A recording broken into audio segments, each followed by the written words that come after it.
and lock this down where I can see you guys. All right. So you guys can see me. Okay, cool. All right. Let me see if I can find myself on the laptop. Videos. Come on now. Show me. Where am I? Where is my face? Nope. That's wrong. It's time to help people customize and save at Liberty. Nope. Okay. Backspace. I need to go back. Okay. Where is me? Right there. Okay, there's me. All right, I see my face. Okay. All right, get in here. Take my glasses off so I can see comments. Hello, disappearing Fox Brothers. What's up, Mike? Hello, Lisa. Okay. Make sure I'm in top chat.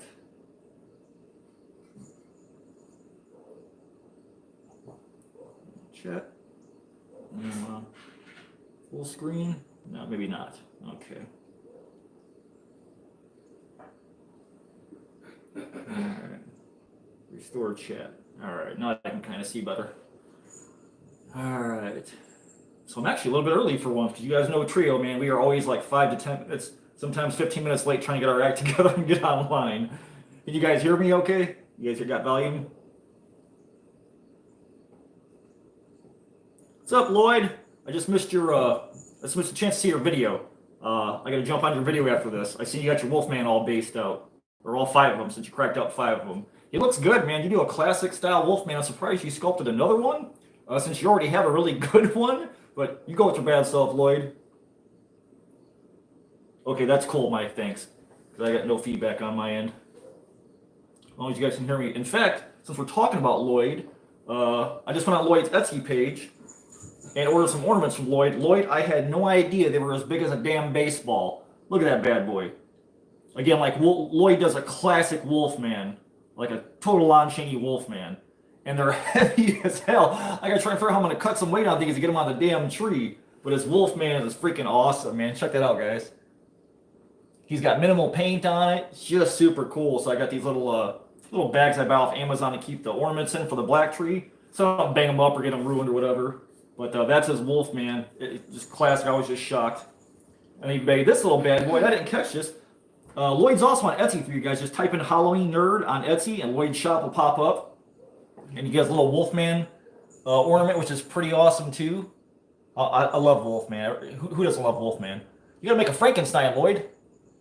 But I mean, again, super heavy, man. It's gonna look great on the black tree. I love Universal Monsters. Longtime fan, like I said, growing up. You know, in our library, as kids, we would run to the damn library all the time and get those little orange, black, and white books. And here's the Nosferatu Lloyd sent me. Check him out. And he is glow in the dark. And I did put the black light on him, Lloyd. He glows pretty bright, man. That's pretty awesome. But again, I love Nosferatu. Was Nosferatu 1921, 1922? Pretty cool. Yeah, Lloyd's making Christmas ornaments. He makes a gingerbread man. He's got this guy, the skull. I don't know, do you sculpt this, Lloyd? I mean, that's pretty freaking incredible, man. I'm gonna put some stain on this so all the details pop out. But yeah, I mean, just, whoo, man, they're heavy. And for 20 bucks, man, you cannot beat this. So go look up Lloyd, show Lloyd some love. He's a mask maker. He makes hands. He makes whole costumes, like whole chest pieces, feet, hands. Lloyd's pretty freaking amazing, man. He's a well-kept secret, so. And then this one is my personal favorite, because you guys know I love me some Gil, man. And this guy, again, Lloyd said, hey, I can make it glow in the dark for him. Like, oh, please do, man. Check him out. And they're 360 sculpts, man.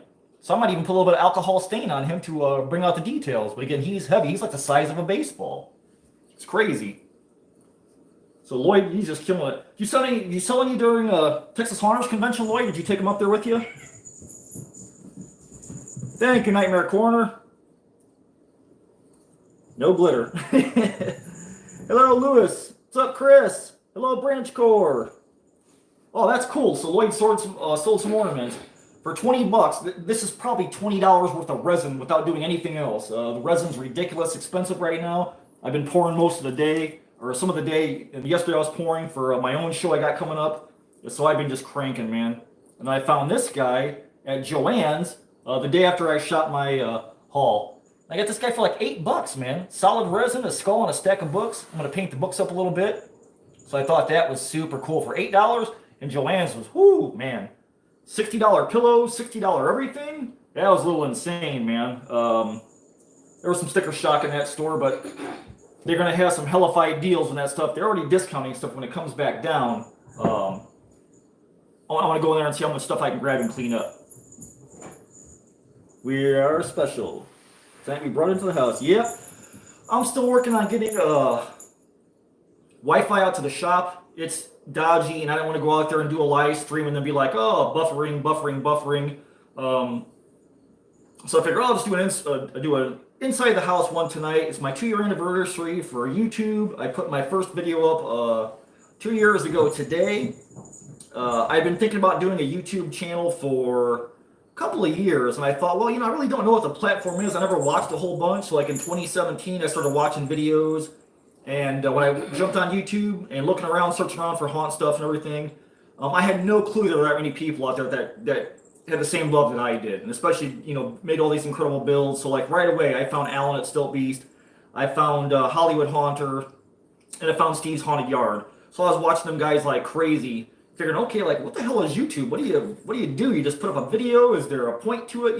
So and then I found Ed at Monster Tutorials, and I knew there was something there. Like, man, I got to do this, man. I build so much crap. I've been a prop builder for probably 20 years, building my own Halloween display and building stuff for the house and just everything. So I figured I got to do this. So I watched a whole bunch of YouTube before I took the plunge, and I wasn't really sure. I don't have no camera or whatever, so I just used my phone camera. And I had done a funkin earlier that I cut up and customized. So my first video was my little funkin in the dark at dusk, glowing, because I hid some lights in the roof of his head, so it would shine down. And that was it, man, like 28 seconds. I'm like, how the hell do people do like 30-minute, 10-minute videos on YouTube? Like, how the hell did they come up with enough stuff to put on camera for that long? And sure enough, hey, some of my videos are like 45 minutes, so it didn't take long. Okay, let's see. Bring this down. What's up, Field Walker? All the way from Scotland. Who is the bloody prop in the white dress next to you? I'm glad you asked, Monster Madness, because I just dug her out today. What's up, Mike? Mike's from Haunters Anonymous again, guys. You don't know who Haunters Anonymous is, man? They live stream like twice a week. The two hosts, one's away for a little bit now. He's on vacation. But Mike's got a channel. Is it Cypress? Mike, what's your channel? Haunt at 1910? Cypress 1910. I know it's 1910 for sure.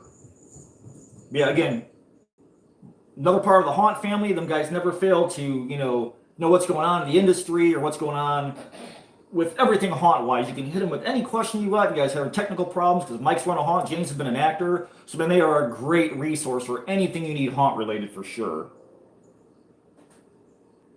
What is Lloyd's website or YouTube? Lloyd doesn't have a website as far as I know yet, Lloyd, but Lloyd is on Etsy, and his store is Halloween Nerd, all one word. So if you type in Halloween Nerd, you'll see his dead end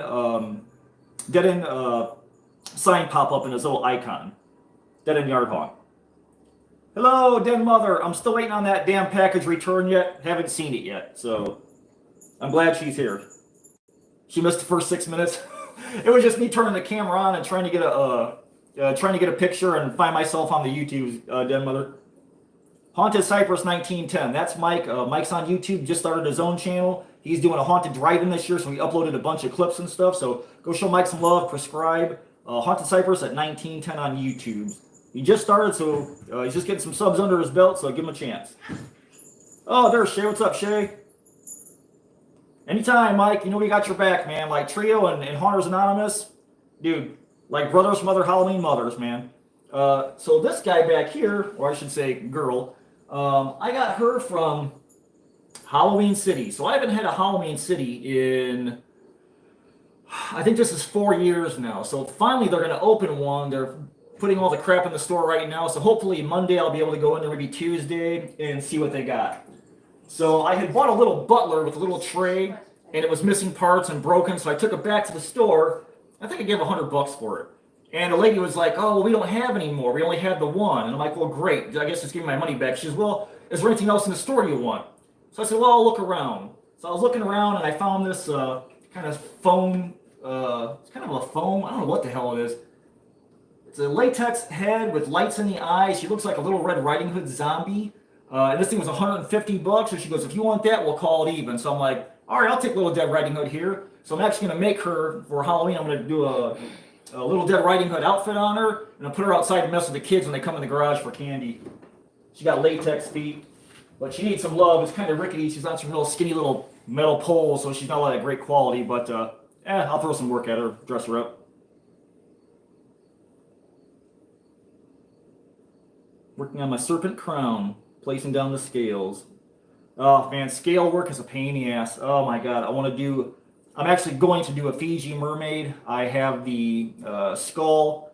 I actually shrunk a skull. I wanted to see what would happen if you threw water, because you're not supposed to mix water and rigid foam at all. So I hosed down a Nightmare Maker's skull mold with water, and I dumped in the rigid foam after that. Oh man, there was bubbles galore. It overfilled. It was really spongy and weird, so I took the skull and I just crushed it down after I got it out of the mold, and it kind of shrunk and it looked weird. I'm like, oh man, this thing's crazy looking, but I wanted to keep it. So I'm like, you know what? Fiji mermaid. I'm going to use that for my Fiji mermaid. So I've got the skull basically done. I got to make a little bit of gums. I got the teeth made when I did my sculpting teeth video. I did a bunch of little baby shark teeth. So that's what I'm going to use for the teeth of my Fiji mermaid. And for scales, I'm going to use tissue paper. I'm going to cut a bunch of little tissue paper. I'm going to try and almost like a wood glue, almost like a corpsing, but I want a dehydrated fish look. So I'm going to go with tissue paper, I think, and paint it up and do a full bore Fiji mermaid, like in a pose I've never seen before. And I want to do it where it's probably, I'll probably put the head here, then the back, and then the tail up. So probably maybe 4 or 5 feet long or so, depending on how big it is. My buddy Frankenpines gave me some cos clay. So I'm going to use that for spines in the head. I'm going to corpse everything with tissue paper and see if I can't get that husky, like dehydrated look. I'm going to put glow-in-the-dark eyes in it. So I really want to do a Fiji mermaid. If you guys watch YouTubes or on Facebook, Abdiel Von Grave, he just did a Fiji mermaid a little while ago. It's beautiful. It's cool, man. He's got multiple gills coming out of the side of the head. It's so freaking awesome. So I got a couple ideas in my head how I want to do mine different than everybody else's or what I've seen online. But I love me some Fiji mermaids, man. They don't ever get old. Yeah, Mike's got 132 vids up. Oh my god, dude, you were killing the YouTube game. I think it took me like over a year to get 132 videos up. Oh, Mike's got one of Lloyd's masks, the goat mask. Okay, the goat is cool. But I don't have a need for a goat. I do mostly like a swamp haunt, so everything in mine is usually related around a swamp witch. Oh, the dragon scale pumpkin? Yeah, Miss April seen the video and she was like, "Why didn't you buy that?" And I'm like, I don't know. I make funkins and car stuff. So I went back and got it for her. She thought it was pretty cool. And it's kind of like a green gold color. I thought, well, maybe I'll paint it like a color flip color. But then the more I look at it, it's like, I don't think it needs any paint, shockingly. So I guess I'll just, for once, leave it alone. You know, I don't know. It's weird for me not to touch anything or be like, oh yeah, well I can add this to it or take this away or put this on there. I don't leave shit alone. Oh, Lloyd got his Menards purchase delivery tonight. That's cool. And he's making a video tonight. Awesome. So I'll be able to watch that. Okay. All is well, Shay.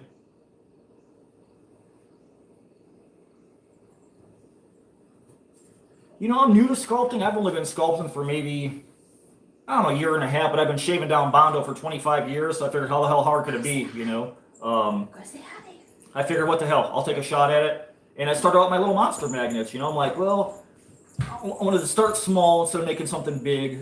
And then when COVID came, I'm like, well, man, what if, you know, the kids, they can't have candy because the parents like, well, we don't know where it's from. You know, we don't want people eating something out of somebody else's house. I get it. So I started making monster magnets, and then we made treat bags up and let the kids come in, pick out a monster magnet, get a treat bag, and it worked out great. So like the COVID year, 2020, the blue moon, the extra night of sleep, that was like an epic Halloween here. It was the most trick-or-treaters I've ever had, like 35. Because I live in a real small subdivision. There's maybe like 20, 25 houses in here or something like that. And I wasn't about to let that ruin Halloween. Hell no, not in this house. But yeah, sculpting I'm kind of new to. I enjoy it. It's different.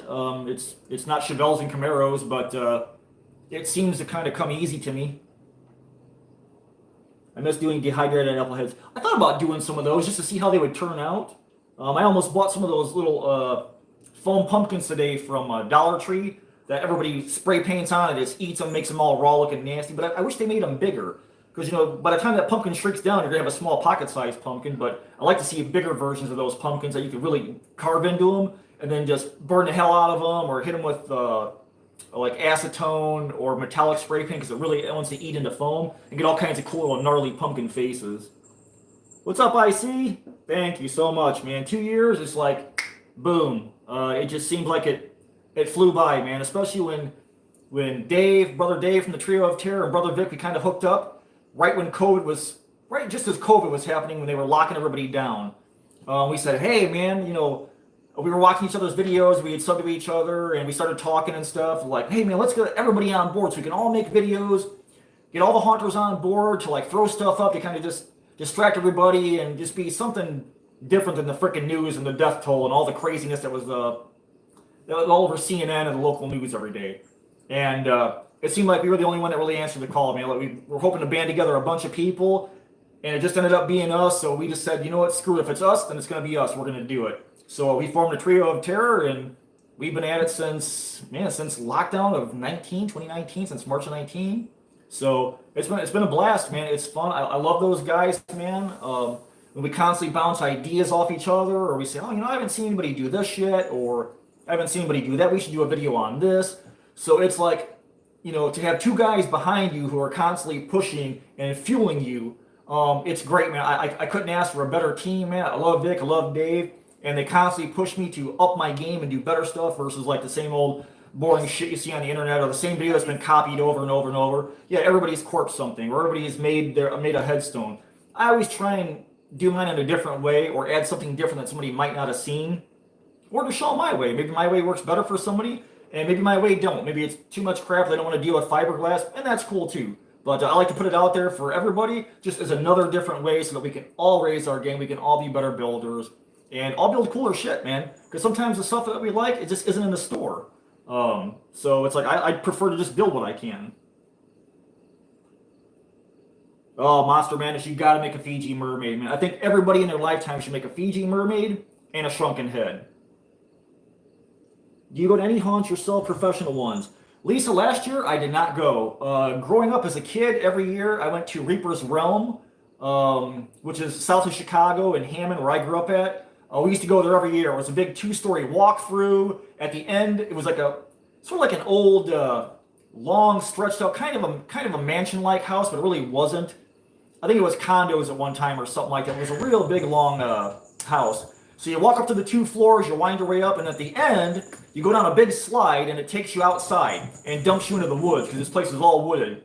And then you got to take a wooded trail behind the place to go back up to the street, to the parking lot. And so as soon as you hit the ground from the slide, you get up, you're like, man, what the hell? It's dark, we're in the woods, what's going on? A freaking guy in a chainsaw comes running out of the dark. So he basically chases you up the path and all the way back to the parking lot. It was freaking awesome. We loved it. We used to go every year, wait in line for 2 hours to get into the place, freeze our ass off, because we had Chicago weather up here. But it was a blast. And this year I'm planning on going to Haunted Hills Productions, which is HHP. Justin and his crew, they also have a haunted house. They're here in Indiana by me. They're fellow Hoosiers. They actually moved closer to me. They were in Lake Station. Now they're going to be in Maryville in the old Ringo's golf cart place on Route 30. So I'm going to go see them this year. And I'll probably take my camera along too and film some of the stuff like in the parking lot. He does all kinds of midway stuff. So I want to go see what it's all about. So I've been kind of watching his videos here and there, but not watching too much, so that I'm still surprised when I get there. Because I told him, like, in the comments, like, dude, you got to stop showing everything because I'm going to memorize the place before I even get there. What's up, Keith? Man, I'm loving your bottle monsters, dude. The ones, especially with the bottles, the little monsters inside the bottle, like the little skellies and stuff. Those are freaking great, man. You should open an Etsy store and sell them damn things. I loved your, my favorite one was your pterodactyl. That thing was so freaking cool, man. I loved your pterodactyl.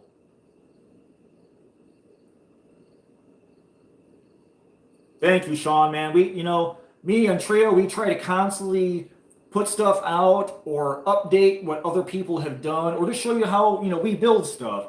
And like I said, we're in contact all day long, like the Three Stooges, and we're constantly nipping it at each other and like, man, we should build this, or we should do this, or we should try this, or trying to help each other make ourselves better, our videos better, our projects better. So we're constantly giving each other ideas about stuff. Candy says, it's about time, you deserve it, and you're so darn awesome. I love all your videos, making the stuff you make. Can't wait to see what you're going to make next. I appreciate that, Candy. I try and be original, even though it's hard to be original in Hall, let's face it. How much shit can you corpse and paint and whatever and make it different than everybody else's? Since my background is automotive, I do automotive classic car restorations. I'm a one-man shop. I restore cars for a living. I've done it for probably 25 years, and I'm 48 years old, so probably a good half of my life I've been tearing apart old cars and fixing them and putting them back on the street. So a lot of my stuff comes from the automotive industry. So like pretty soon on my channel, within the next couple of videos, I'm going to do a bedliner video. So I was talking, Shay mentioned it earlier on the comments that she hates the foam tombstones. I get it, so do I. Some of them are carved really cool, but it's like they don't take, and if you put them in a shed, you pile stuff on, they tear apart, so you're constantly painting or having to do maintenance on them. Well, I'm going to use bedliners. You guys can get on Amazon and show you how to shoot this stuff and have bulletproof tombstones where you can stick your stuff out in the yard, because here I'm in Indiana. So I think on my channel I have a video from 2 years ago where I had 2 inches of snow in my graveyard on Halloween Day. We get ice, we get snow, we get 100-degree days, we get freezing nights, we get frost at night. So everything I put outside for a month, 6 weeks gets punished. So that's why I'm such an overkill builder. I'm like, oh man, we could just do this. But no, let's fiberglass over it. Or let's add wood glue to it. Or let's add plastic on top of it. Or we got to make this like my body, the victim body. Like I wanted to put a bag there and make sure it was watershed so that if it wouldn't fill up with water, it wouldn't be waterlogged and hang there. So I'm constantly thinking to try and outsmart the weather. And basically everything what I build is going to be put up against outside so that it lasts. Same as my shop. When I do a classic car and I give a car back to a customer, it's like, your warranty is for life. If I take that car down to bare metal and change the panels and cut everything apart and weld it back together and do fab, for as long as you own that car, if I took it down to bare metal, I'll warranty it. It's my work. I know it was done there. I know my process isn't going to fail. So if something happens, bring it back to me. I'll fix it for free because I know what had happened. So I'm sort of the same way with my props. I'm kind of overkill, anal retentive about stuff. Last year was an awesome Halloween monster, man. This absolutely, man. Blue Moon too. An extra hour of sleep. It was great. Even with COVID, it was an awesome Halloween. I saw a glittery skull with extra glitter. Oh, hell. The glitter, man. Oh, my God. I don't know what the hell is with the glitter. It doesn't seem like it's as bad at Dollar Tree this year, but most like the cheaper stores and like last year at home, oh, my God, there was glitter on every freaking thing. I don't know what the hell they're thinking, dipping everything in glitter and then sending it over here. It's like the Asians are pissed off at us. It's their revenge. I don't see the use for all that glitter. Like last year at Big Lots, April wanted some candles. So I went ahead, they had some glitter on them. I just sprayed them down with matte clear so that glitter wouldn't come off. And it wasn't bad, but like, you see them little trees that are like just dipped in glitter and then dipped in glue and then dipped in black glitter or orange glitter. Like, why would you bring that in your house? That's never going to go away. So that stuff just makes me freaking cringe, man. I don't understand the glitter. It drives me freaking nuts, man.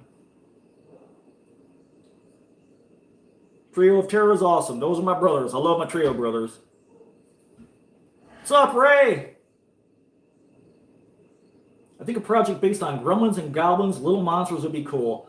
Ark, I did last year. I made a little zombie trick-or-treater. I might try and make another one this year. I definitely got to dress up Little Man. That's my zombie trick-or-treater for this year. I'm going to put him in a different costume. And I might make another one. When me and Vic went to MHC, he dropped off a little zombie head and little shoulders.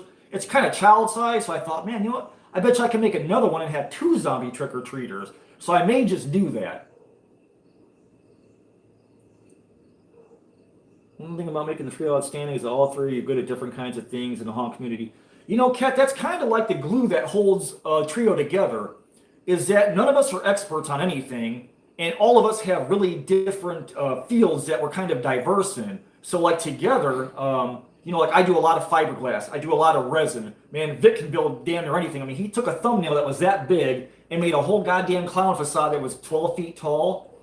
Dave can crank out bottles, works with clay. You know, he can take cheap dollar store stuff and make awesome projects. Like he made his mad scientist cabinet. He made a alien containment chamber. There was a bottle cap in there and some I think there was vacuum hose and an LED light from the dollar store.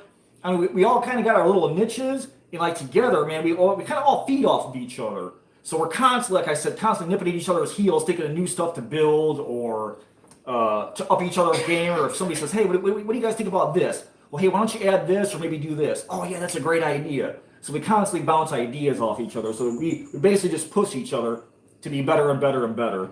Because none of us want to be stagnant, just make the same old crap and just keep making the same damn thing the same way for 20 years. That's boring as hell. You're not learning anything. You're making the same old crap. People have seen it and they want new stuff or they want a better version of it. So we're constantly nipping at each other's heels to not get stagnant and build the same stupid shit over and over again that, we know we're just going to put it out there and people are going to be like okay with it. That's not okay with us, but people being okay with us. We like for people to really want us to up our game and build cooler crap. That's kind of what drives us all together, basically.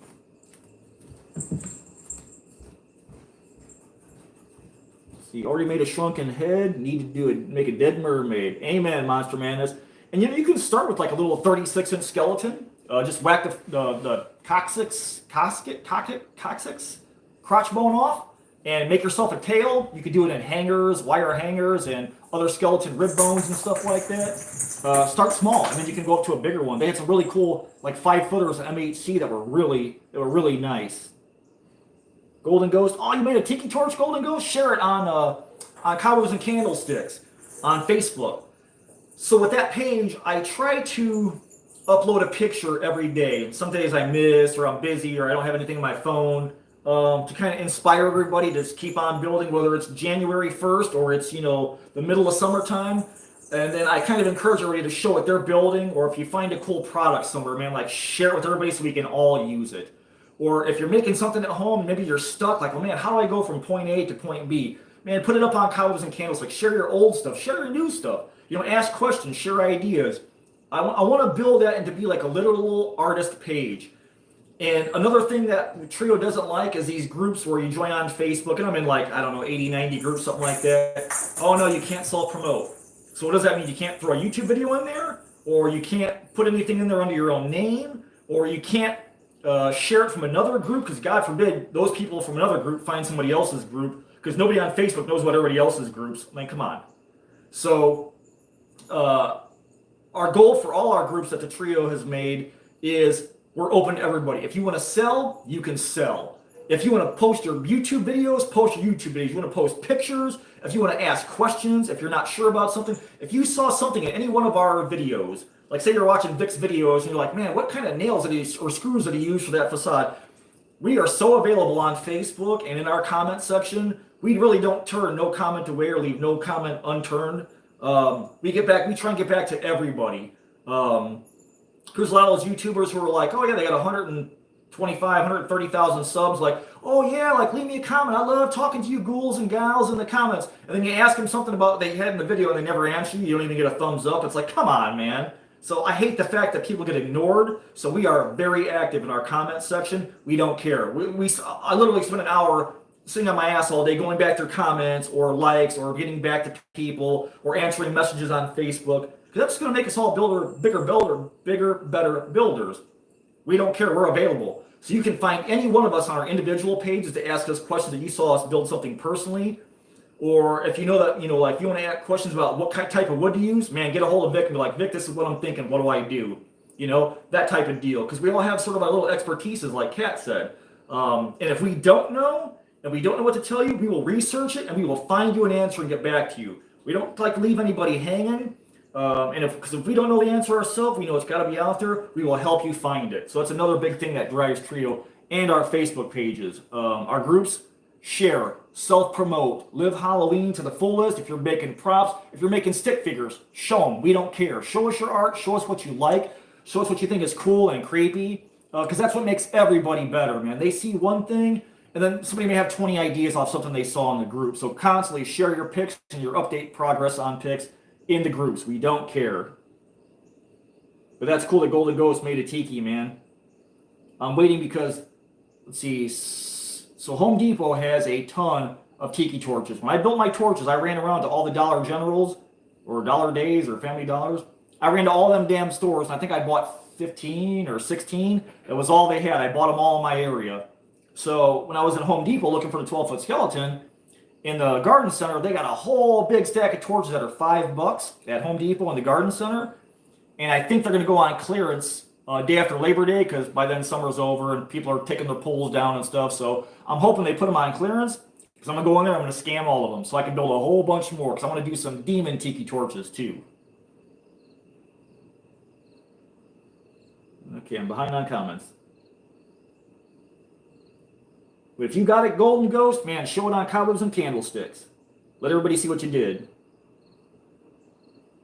Thank you, Candy. That's awesome, man. 2 years, it flew by, man. Oh, there's Monster Morgs. What's up, Abdeel? Lloyd, you need the Mustang painted. Lloyd, it's a black car, and you're probably, I don't know, 20 hours away. The Tombstone Bedliner tutorial, it's coming, man. It's really simple. You don't need a whole lot. You need a compressor, but I'll explain it all. And if you guys don't have a compressor, you can get to somebody's house who does. Man, it's gonna change it's gonna change a lot of things. I mean, because you can put that stuff on anything, on plastic, you know, as long as you prep the plastic right. So that tutorial is coming. I'm gonna show you guys how to bedliner something and make it strong, where Mother Nature can't beat the piss out of it and ruin it before you put it away for the year. Washington was locked down to do any in 20. Doesn't look good this year. I hope not, Lisa, man. It kind of looks that way. Because everybody's crying, oh, Delta, Delta, Delta. And they're talking about kids coming back to school. And I hope we don't go through a second lockdown. I think I got enough stuff stored up in my shop to work through it. I hope it doesn't come to that. Yeah, really, living in areas with harsh weather. That's Indiana. Indiana, Michigan, Ohio, we get all the same crap weather. Hello, Tevil. I'm trying, girl. I'm trying. Mike says, congratulations on 2 years and going strong, man. I try, Mike. I mean, I'm kind of exhausted with all these shopping videos. I kind of be happy when all that stuff goes away, when I've shown everything, so I can get back to doing projects. Because I'm more of a project-based channel versus a shopping channel, but I do like showing you guys what's out there, who has something, where it's at. And if the quality sucks, I'm going to tell you. I don't care if people say, well, you know, you're opinionated. Yeah, I'm opinionated. This is my platform. I'm going to use it. If somebody's going to leave their house and go look for something that I showed on a video and they get there and it's garbage, I'd feel bad that I wasted their time, I wasted their gas, I put them at risk to exposure. So I don't care what I say in a store. If something is shit in a store, I'm going to tell you it's garbage. I'm going to give you my opinion every time, whether it's harsh or not, because I feel at a minimum I should at least be honest with everybody, especially if you're going to waste 10 or 15 minutes out of your day to watch my dumbass running around through stores. I'm going to give you the best 10 or 15 minutes I can give you for taking up that time during your day, and I'm going to be brutally honest. Oh, glitter. Oh, hell no, Lisa. I can't stand the glitter.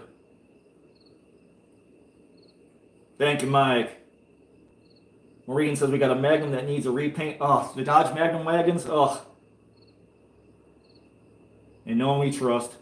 That's kind of a pain in the ass because a lot of shops just do a quick scuff and shoot and get it out the door, take their money, and they figure by the time you're 2 miles down the road, you're going to trash it or sell it or junk it anyway. So that's kind of a drawback with modern cars.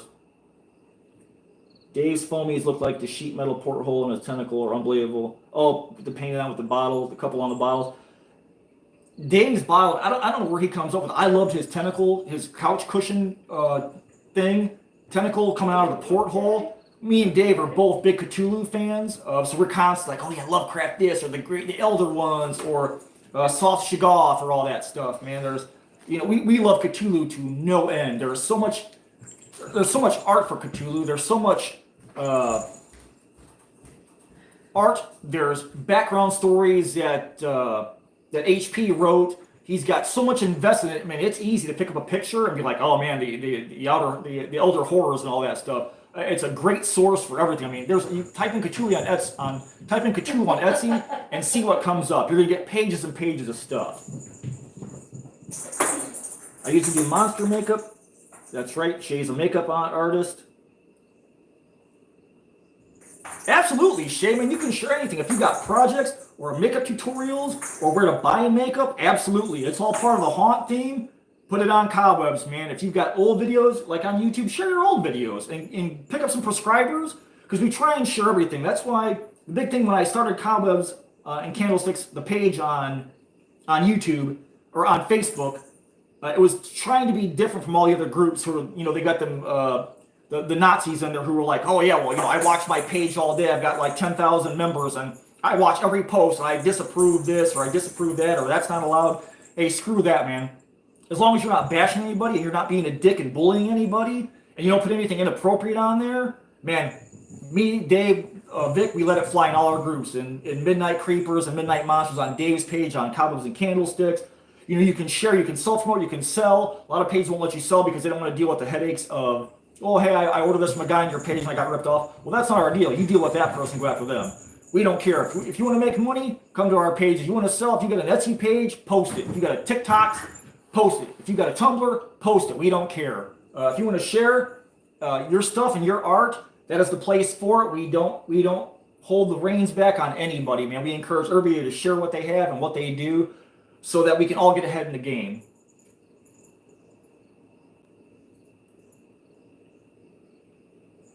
Oh, Den Mother says, have you made a drinking prop yet? I have not, but you never know. Thank you, Deanna. I appreciate that. Walmart has tiki torches as well. My local locations have them marked down. We didn't go in Walmart, did we? No, I was in Walmart like a week ago. It's been like 6 months before that, and I didn't see any there. But I'm definitely going back to Home Depot because I know Home Depot has torches. Walmart must have gotten the memo. Ours has a ton of tiki torches, and I was very tempted to seeing how yours turned out. Maureen, go grab 5 of them and then just tinker with them because you can do plastic skulls. I just wouldn't put an open flame in a plastic skull. You can corpse the tiki torches. You can literally do anything. You can put beads on. You can use dollar store moss, dollar store rope, plastic skulls. I mean, you can put animal skulls on there if you've got like a spirit foam ram skull or whatever. Speaking of ram skulls, I got this guy, and my plan is to mold the top half of the head. And if I ever get them damn ram's horns finished, like trying to mold, and maybe I'll mold these too. I want to make like staffs and stuff and make another skull that I can sell to people or put on staffs or use as projects and stuff like that for my swamp or whatever. So I want to mold the top half of this ram's head. So I'm constantly stuff going through my head of stuff I want to build. All is good. All is good.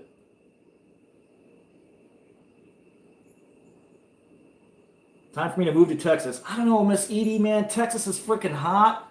We just had like 2 weeks of 100-degree weather. One day was like 105 with the heat index and the humidity. It's been miserable for about 2 weeks, and it finally just broke like day before yesterday. So it's starting to kind of come down to like we actually been in the 70s, which like we never get that because we always get summertime and we go right to winter time. We really don't get a fall. We don't get much of a spring either. We get maybe a week of spring of nice days where they're like 70s, and it either jumps up to 80 or we're down to the 40s until June usually.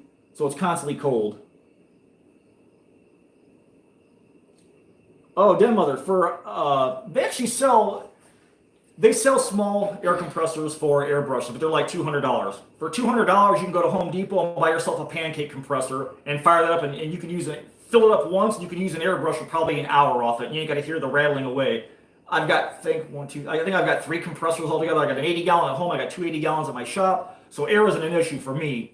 But for a compressor, I would just get a small pancake compressor from Home Depot or Harbor Freight or anywhere, and that's gonna power up a paint gun, an airbrush for sure, a shuts gun for if you want to do bed liner. A small pancake compressor was the same price as a little airbrush compressor, so I would spend the money and get the big one when you're ready to jump up that far. Shay says, I hate those comments on your vids. Of course, you want to be opinionated and it's your platform. We watch and see your thoughts and opinions. You know, I'm not afraid of opinions. On YouTube, you can absolutely not allow comments. You can hide thumbs up or thumbs down. I choose not to. I choose to let people say, hey, this is how many subs I have. It's right here. Here's all my thumbs up. Here's all my thumbs downs. People can speak their opinion. This is America. You can say what you want. I got thick skin. But remember, if you're going to take a swing at me, I got a platform to clap back to you. So you better think twice before you bomb me out. You know, I can take constructive criticism. I can take, hey, your video sucks. I get it. Some days you're having a bad day or you don't like what I'm showing, whatever. I get that too. I get the same thing. If I don't see something I like, I don't go around thumbs down on people's videos. If I don't like their content, I just scroll on. I don't watch. I just move on. And then I'll come back and check back later if I think they're going to do something cool later, or maybe see if they change. And if not, that's cool too. But you know, I really don't come out and get negative with anybody. You know, I just move on, man, because I've constantly got stuff going on. I mean, I have a job, I have the shop to do. You know, I got an Etsy store. I got a lot of crap to juggle, so I can't spend too much time Debbie Downer on myself over some asshole who, you know, maybe lives in his mom's basement and plays video games all day, decides he's going to take a swing at me. I swing back, man. Just remember, that's fine. You can virtually punch me in the face all day, but I knuckle up too, so just be ready if you're going to do that. I got no issues with that. I get it. I knew when I was going into YouTube, it was another reason it took me probably a year and a half, maybe 2 years to get on YouTube, because I kind of had it ready for myself, because once you put anything on the internet, it's basically there forever. So if I put something on there, that gives people an unending lifetime to blast me. And I'm okay with that too. I'm not a really, you know, I'm not a person that the world's going to have balled up in the corner kicking my ass without me swinging back. Yes, please. Oh yeah, I got me a little zombie dust. Oh, my hand hurts. My arthritis like old man hands. Lloyd, I gotta use one of my bags. I'm sorry. Oh, god damn it. And then I need a can opener. Ugh. I need a bottle opener. Ugh. What the hell? They hammer this goddamn lid on there? Son of a bitch, man. I think I need a band-aid too. My old man hands. Okay. Yeah, just don't share glitter, please. What's up, Ranger Ricks? Doesn't matter. Thank you, baby. Oh man, the zombie dust lid is too... I need another one. It's too small to get under there. Does it work? No, I need a fork or something, or a different one. What the hell, man? Insane. Oh, thanks, Rick. I was lucky and got... I was lucky. So if you guys know Plastic Ninja, he works at Home Depot. He contacted me and said, oh man, he's like, check this Cobra out. So I went and looked at it, and I thought, oh man, I wonder if I could do something with that, like that sea serpent from last year that I did. That some guy was bashing on. So I saw it and I'm like, man, I'm gonna get 2 of these things, because last year when I bought the Anaconda, I was really going back to get a second one and they were sold out. So I thought this year when that Cobra came out, man, I better get 2 in case it's cool enough where I can make it a sea serpent. I'll have an extra hump in the middle so you can spread it out further in the yard. You have a head, a tail, and you have 2 humps versus the 1. Because if I find another Anaconda, I'm going to buy it. I want to repaint the center section so I can stretch my sea serpent out. Yeah, I heard that. I heard some of the people, Rick, on the video, they saw the Cobra. They went to look for it at Home Depot, and they were already gone. I thought, oh man, that sucks, man. I got lucky and Nick tipped me off, so...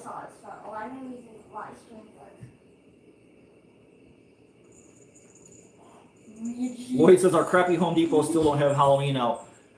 I was told when I went in there, I went looking for the 12-foot skeleton. They were hiding stuff in the garden department. They were taking it from the rafters and putting it in the garden department. So when I went to the garden department, there were like 3 Infernos. There were like 4 or 5 12-foot skeletons. They had the cauldrons. They had the Rotten Patch Kids, the 6-footers. And I said, man, when are you guys putting the rest of the Halloween stuff out? Because they still had all bins in the area where the Halloween stuff goes.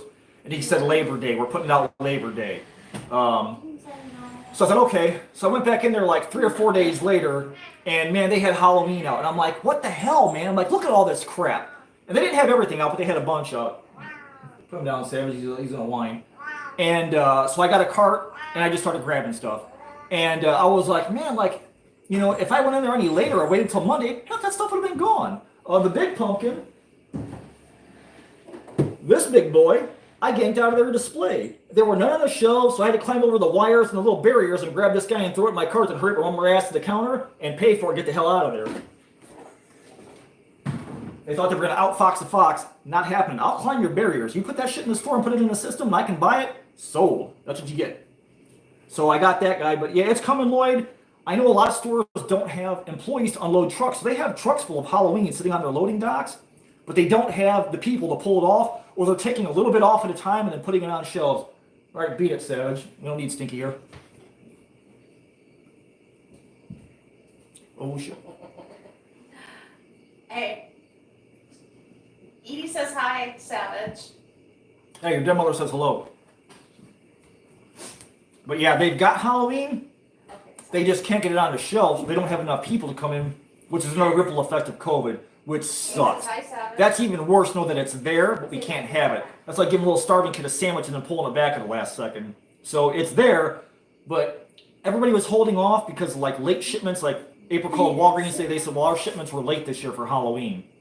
So it's like between the COVID, their shipments are either late or they have the stuff in trucks, but they can't get it out fast enough. So it's coming, Lloyd. Just hang in there. They just got to get it off the trucks. Yeah. Lisa says hi, Savage. Harbor Freight has quite the fortress compressor. That's nice. You know, I do a little bit of stuff from Harbor Freight, not too much.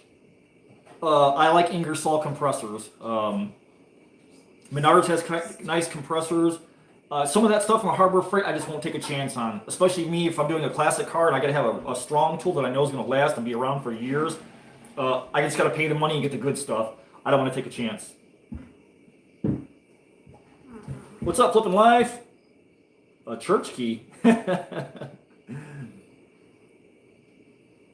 Let's see. Monster Madness says, I can't go back to the Dollar Tree. They have skeleton mermaids I'm going to update. Oh, that's cool. I was just there at Dollar Tree earlier today, and they had no skellies, I don't think. They don't have any chain yet. I'm waiting for the chain, because you guys know it's going to happen.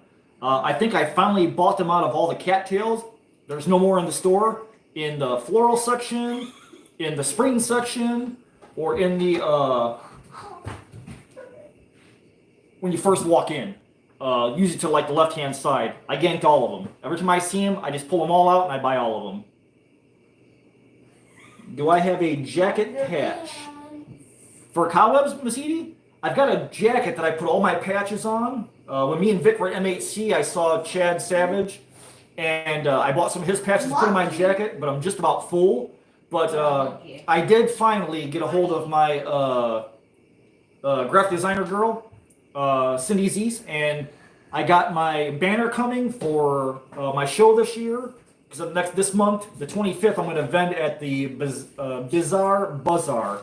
And I've got some videos of it on my YouTube channel. There's like taxidermy and art and all kinds of handmade stuff. It's really, really cool. Last year was canceled because of COVID. So I contacted them and said, man, they were looking for vendors. I'm like, oh, what the hell, I'm going to try it. I got all these magnets and all this stuff I make. So I'm going to give it a shot and put it out there for people to see. Because the Etsy store really kind of sucks. Etsy takes... I don't want the candy. Etsy takes like all the tax money out of your profit. They take shipping charges out of your profit. It's minimum $4 to ship anything. So if I sell one magnet, it's a minimum $4.25 to ship it. And then shipping just went up. So there's really no sense in it. But I'm going to leave it up anyways because the Etsy store really isn't about making money.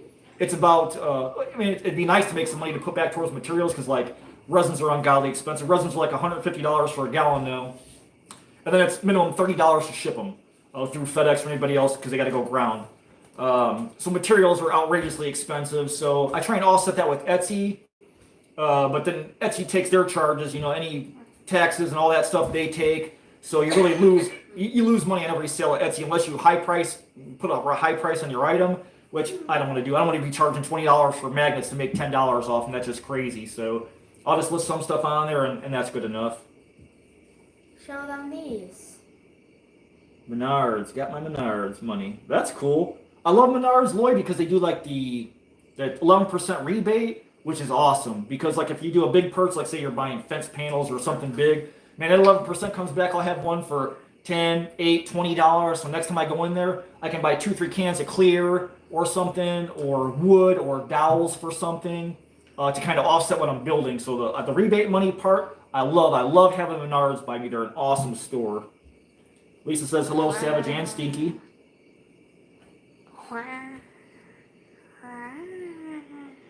Flipping Life says all the stores around me suck. They had nothing. It's coming, Flipping. It's coming. They just need employees, and it's probably there in the back. They just don't have the manpower to get it up on the shelf yet because they were paying everybody to sit home like $800 a week because of COVID and all that stuff. So now people want to stay home and don't want to work. So they're coming. As soon as they get it off the trucks, put it on shelves.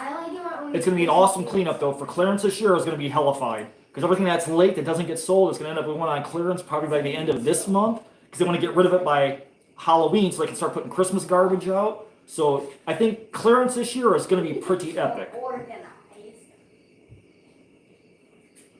Fort Squatter says, happy 2-year anniversary. Also, what's your favorite Spirit Halloween 2021 animatronic?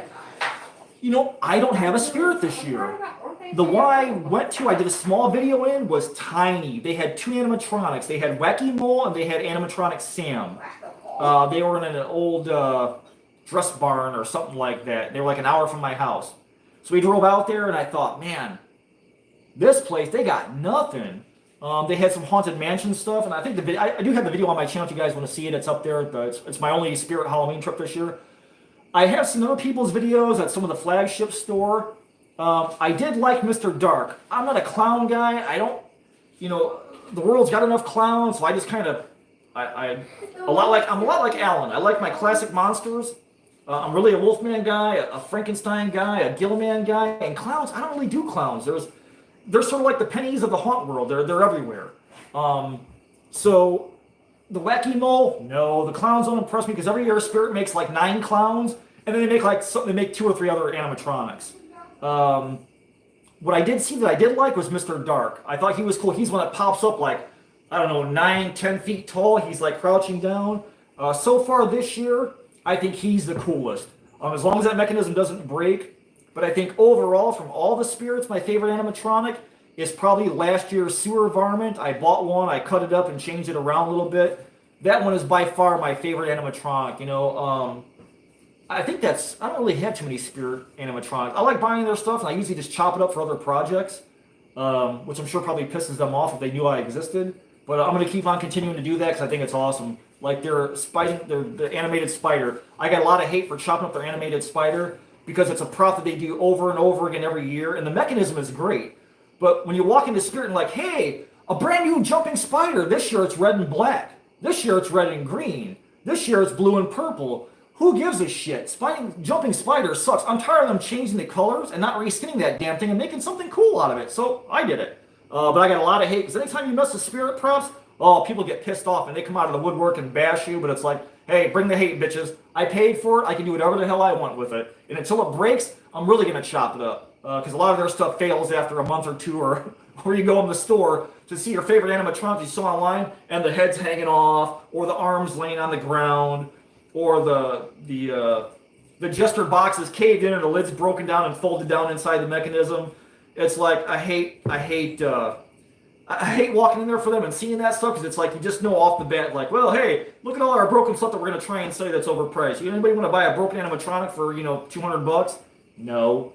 So, but like this year, when I walked into Home Depot, oh my God, man! When I walked in there after they had all the animatronics up and going, I think there was like 9 or 10 animatronics going. They had the knight, they had the big tall angel, they had the boat, they had the scarecrow, they had the Harlequin jester, they had Jesus Christ, they had the witch reading the book, they had the Reaper, the Infernal Reaper, which I bought. I do have the Infernal Reaper. I ordered him. He's here. I'm going to be cutting him up too and changing him around. Okay, Savage, we don't need to see that.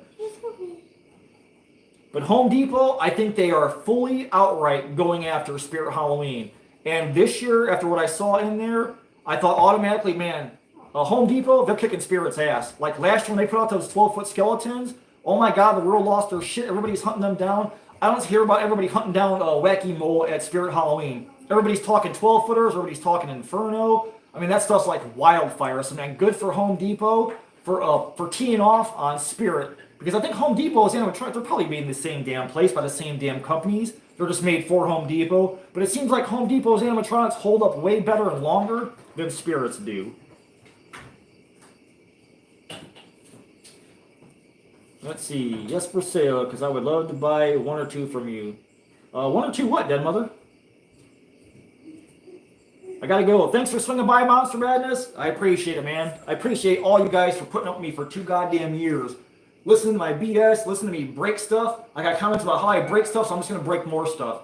I cuss and swear in my videos. I am not a kid-friendly channel. I try to keep it as real as I can. If I don't like something, I'll tell you it sucks. If something's irritating me, I'll fling it across the shop because I ain't got time to sit there and put something away carefully or gingerly. Gingerly don't get shit built. So I like to throw shit, get it out of my way, or if I'm not going to use it, just smash it, get it over with and out of my face and out of my space because I need the storage space too. So I get comments about that a lot.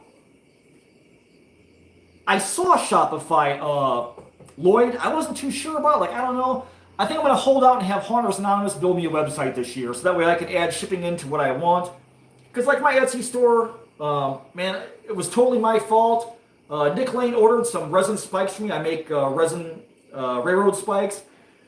He ordered 3 spikes for me. For whatever reason, my phone has been filling up because I've been doing these store videos. And I'm like, oh man, it was like an order that was 2 weeks past due. He never contacted me. I thought, dude, man, I've got to be held to a higher standard. I am not a salesman whatsoever. I make the crap. I'm not so great about trying to sell it and you know, advertise it and put it out there or whatever. But if somebody orders something from me, oh hell yeah. If somebody put money down on something that I built, I got to make it right. So I doubled his order, threw in a bunch of extras and stuff. So the Etsy store is kind of up and down. So I thought, well, maybe I'll go through Haunters Anonymous, have them guys build me a cool website that'll kind of keep me in line and let me get my stuff out there where I'm not losing on it. So I can put it right back into materials for the channel. I've also been asked about a Patreon. I've had like 4 messages about Patreon. Like, oh, why don't you open a Patreon? I can't find your Patreon. I don't have a Patreon. Patreon's great for some people, but for me, I still work a full-time job. So I try and sell my stuff on Etsy to put materials back for what I buy to, you know, make the materials I use to make my crap with. I just think it's wrong to take money from somebody every month and then I don't produce. I mean, yeah, I do videos and stuff like that, but I think if you're like a paying customer, you should really be treated like one versus like, okay, I'm going to give you my video a day early. There should be a whole lot more behind the scenes stuff. There should be a lot more extra. If somebody's putting money down on the table and, you know, everybody thinks, oh, YouTube's glamorous. Like, yeah, it's great if you're Sniper Wolf and you're getting 4 million views a week and you're making $30,000 a day or whatever the hell she makes. But that's not me. So I'm not going to do a Patreon. If I was doing this full time, I might consider it. But until that day, I'm not going to do a Patreon. The super chats, and I make a little bit of ad money. I think I've made like $300 so far off YouTube in a year for all my videos. So that's like almost 2 gallons of resin, so that helps. But, you know, everybody thinks, oh, you know, you make YouTube money. Not really. You really don't make crap off YouTube. Once you get like 100,000 subs and up, then you're in the money. You're doing good. But for me, no, you really don't make anything off of it. So that's kind of the ups and downs of YouTube. But it is fun to put your stuff out there and show people a different way of doing things. So for that, and for like the letters and the cards I get, I so appreciate that stuff. I keep everything you guys send me, man, like cards and your little art projects and pictures of stuff and letters. I love all that stuff, man. I hang it up in my shop. I got a big scrap folder that I put all that stuff into. So I keep everything. Same as Dave, same as Vic, man. We catalog all that stuff because we know that's really the payoff for doing our YouTube channels. Yeah, you don't make no money off YouTube. You spend more money in the videos than you make. But the payback is having somebody like, you know what, man? I saw your video and I'm going to build one too, man. That just puts us like over the moon when we hear that stuff or we see it in comments or you post it on one of our Facebook groups saying, hey, this is my version of your sewer varmint or your snake or your corpse body or whatever. I mean, that's the payoff for doing YouTube. You get that stuff back in spades, man, and money can't buy that. I hate vaping clowns. I hate clowns. I wish we had a Menards here. It looks like they have good prices and good variety. I see Menards is a lot. There's a lot of them up here. They're kind of scarce down south if you're down south, but they are online. So any store that I do a video on, like a store shopping video, always check and see if they're online. So if you see something in the video that you want, but you don't have that store near you, man, look them up online because a lot of times they'll ship. And if they have it in the store, they'll pull it off the shelf, or if they have it in the warehouse, they'll pull it out of the warehouse and they'll ship it to you before it gets sent to the store. Vaping clowns, the worst damn kinds, pointy chins and all. Chase says, I ordered the 12-foot Pumpkinhead skeleton the day it came online because it was supposed to sell out quick. The 12-foot Inferno. Then I see people posting that Home Depot has them in stores now. Mine is finally shipping. I don't know how they work that, Chase. I didn't order either one. I don't know if they fulfill shipping orders first. I heard people said that their order was delayed, and then they saw them in the stores. Like, well, hey, wait a second. Before they went to stores, they should have had my order sent out first. If you put the order money in and you buy it outright, you should be first come, first served. That's the way I thought it worked. But a lot of people are pissed off about that, or they're saying that. I think I heard one person say their order was canceled, so they had to go to the store and try and find one. And luckily they found it. But if Home Depot is doing that, that's bullshit, man. If people already paid their money and they had a reservation to buy that product, you deliver them first. And if it doesn't make it to the stores, then so be it. Make sure the people who paid their money first get their product first before it goes to the stores. So I don't know what the problem or the issue is with that. And thank you, Chase Perry, for the 2 years.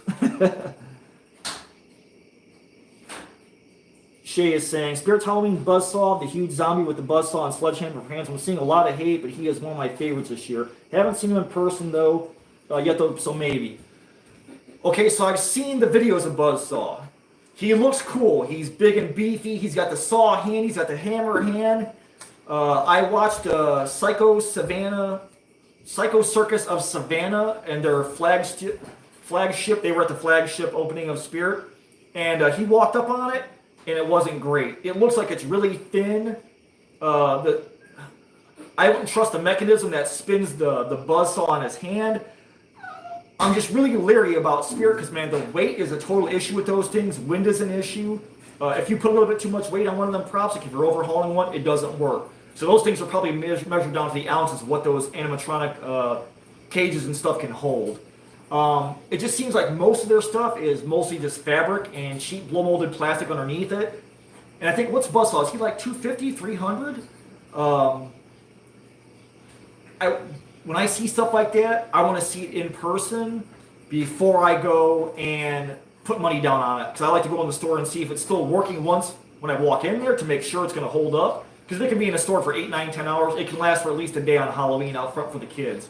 But for some of that stuff, people jump on it right away. It seems like almost like Spirit is banking on pre-orders since they're such a big store. Like their money shot is like, June when they start dropping sneak previews and everybody's already ordering and hammering stuff. They do have some great props, but some of their stuff is just garbage, man. And they know it's garbage, but they don't care. They lie and they put it out anyways, and they just let consumers deal with it, which sucks.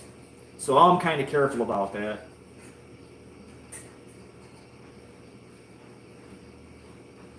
HD is most definitely better quality, Chris, and I'm sure they're made in the same damn factory that they make all the Spirit stuff at.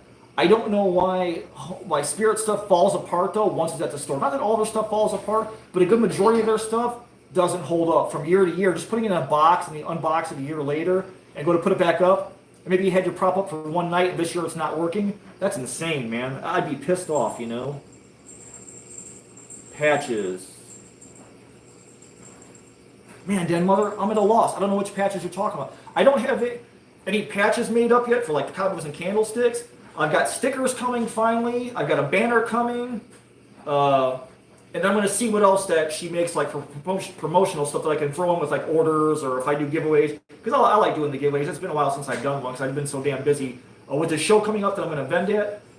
Like every day I'm trying to make a little something in the garage, pour up some magnets, pour up this, work on this, paint this. So I can go to the show loaded for bear. But if I get them made, I'm down to throw them in orders and all that stuff and send them out to people who want them. Oh, Shay, that sucked, man. Those shot glasses were cool. They're at Home Goods. And I was pulling out of the bag, and the handle, the plastic handle of the bag, caught the one end of the glass of the cup. And as I pulled the thing out, it tumbled off and hit the floor, shattered into a billion pieces. I thought, son of a bitch. I had the thing out of the bag for literally a millisecond, and I'm already down one. So if I can get my ass back out to Home Goods, I'm going to try and get another set, because they're only $10. Those are so freaking awesome, man. They're a resin skull with an actual glass in the middle. And I tried getting that broken glass out of it so I can do something with that skull. That son of a bitch is glued in good, man. I mean, I heat gunned it, I poured lacquer thinner on it, and that glass will not come out of that damn resin skull. So kudos to them for building an awesome freaking product. They should like build some of Spirit Halloween stuff, and then we'd all have shit that we spent a lot of money on that would last for a lot of years. That's cool, Mike. I appreciate that. Because you guys know if I go website-wise, I'm going to need your guys' tech, man, because I have no clue about that crap.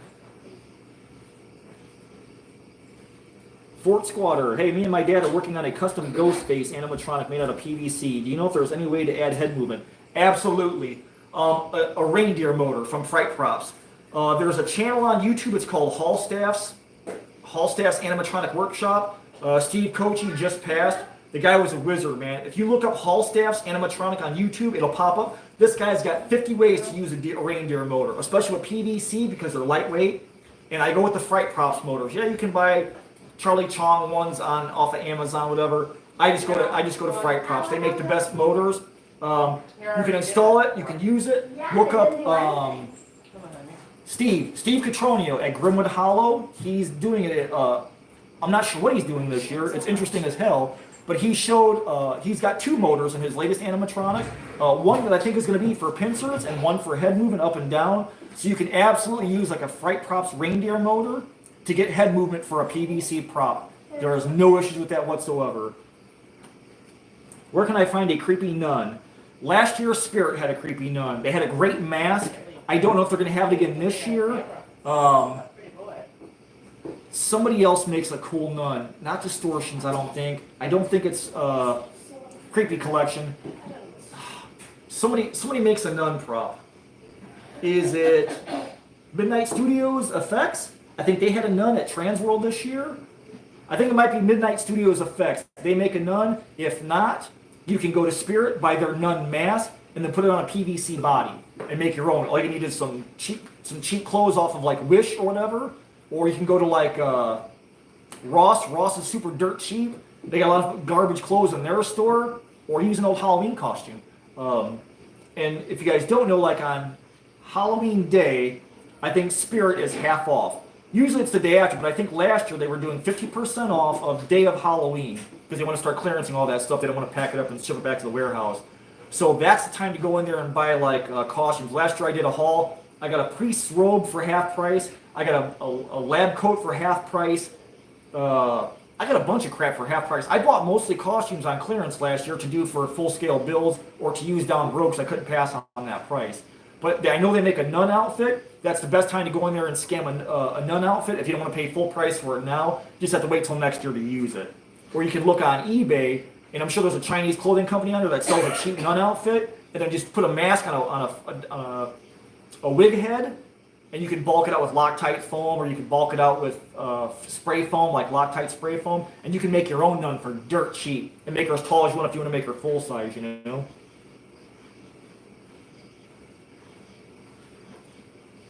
Yeah, Kat's, man, she's been a wealth of knowledge for Etsy because she's got Etsy stores too, so she's constantly giving me tips and tricks to get people to my store, which I kind of hate. I'm almost like the opposite of Etsy, like, just take the shit. I don't want to deal with the money or all the order bull crap or trying to figure out shipping and then arguing with the lady at the post office. She's a pain in the ass.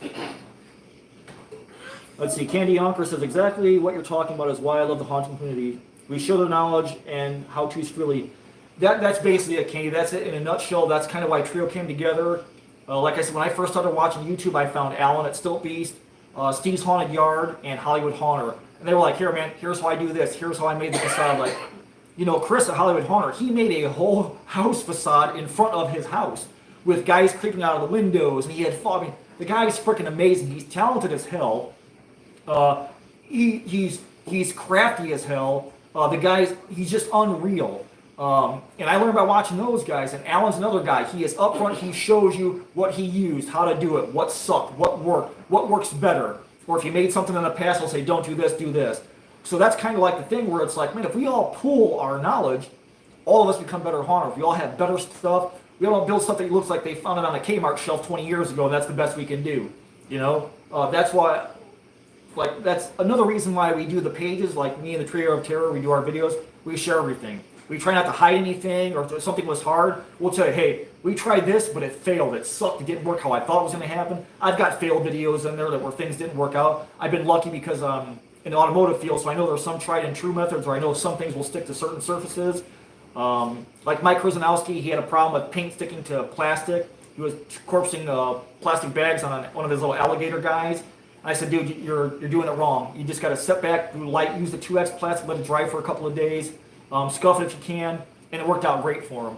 So like I constantly field questions, and if I know something, I'm more than happy to share. If you guys have an issue with something, or you're not sure how something works, if I don't know the answer, I'll go to my trio brothers, or we'll go to somebody else who does, and we'll find out for you, or we'll direct you to who's an expert in that field and how they can help you and make your stuff work where it's not going to fail. That way you're not wasting time and materials, you know, because nobody wants expensive setbacks. Those suck.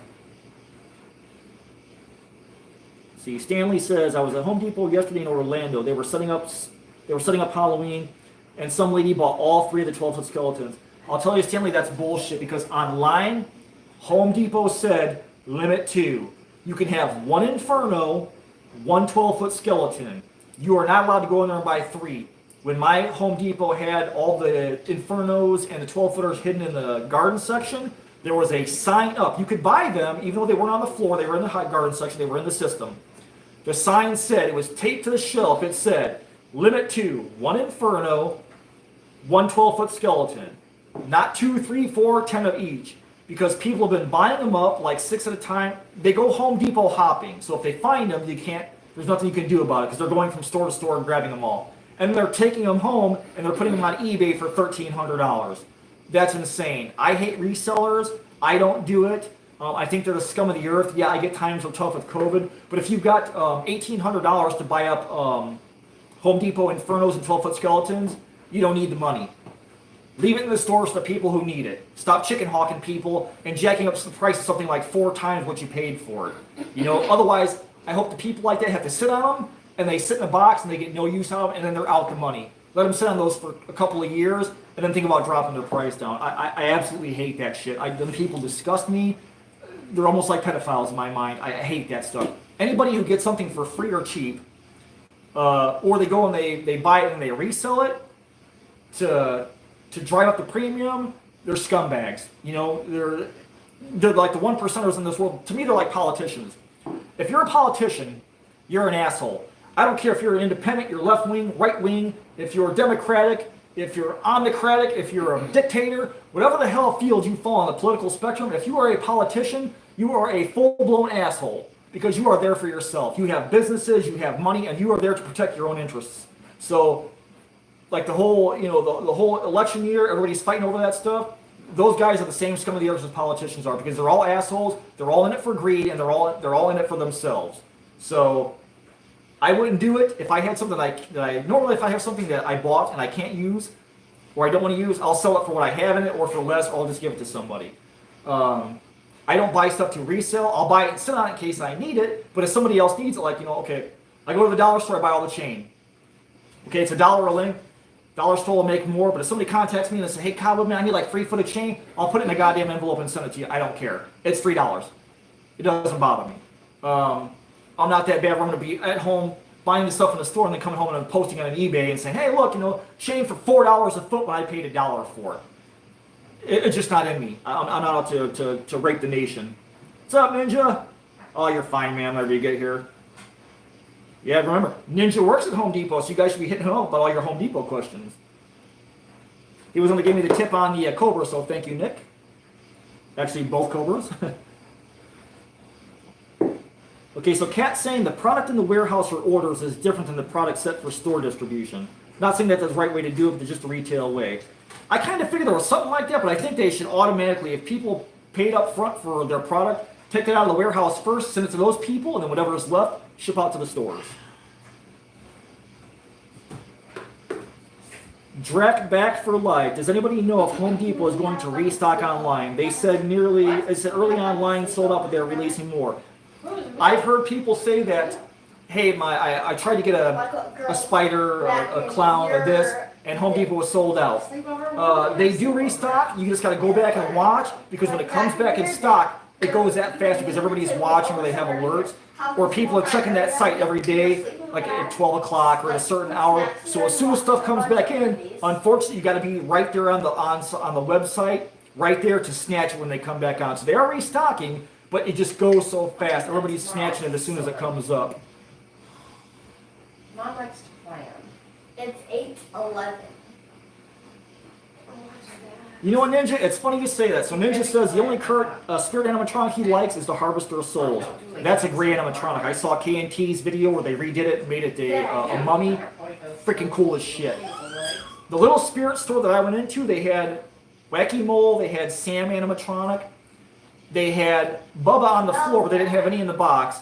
They had 2 of the sitting scarecrows, and they had a Harvester of Souls. I thought of all the animatronics for sure, that they wouldn't have was the Harvester of Souls at $2.99, and they actually had one in that store.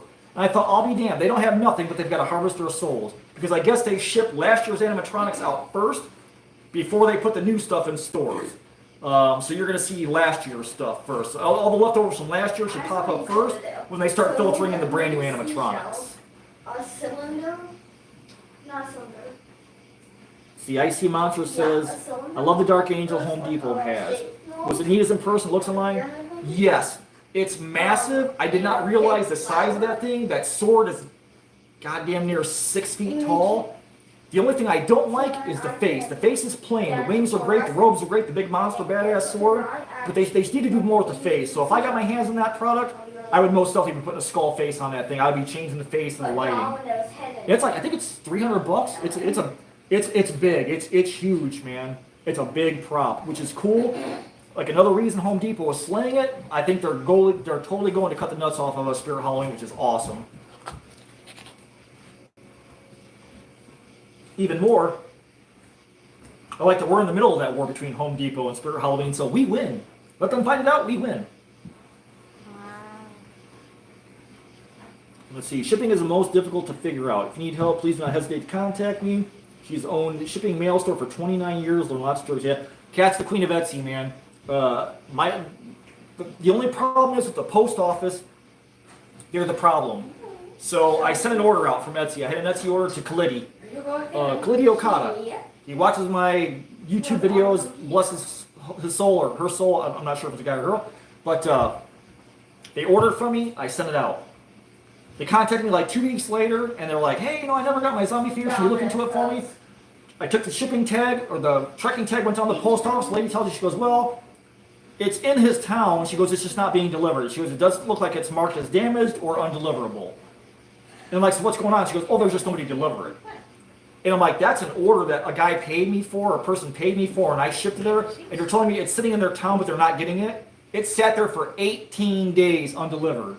And I told the customer, I said, Clitty, if it's not there, man, I'm going to overnight one to you the next day. Wait till a certain amount of days. I think I give them like 3 days. If it doesn't show up in 3 days, I will overnight you a new order. I'll make a new one for you, and I will overnight it. I don't care what the cost is.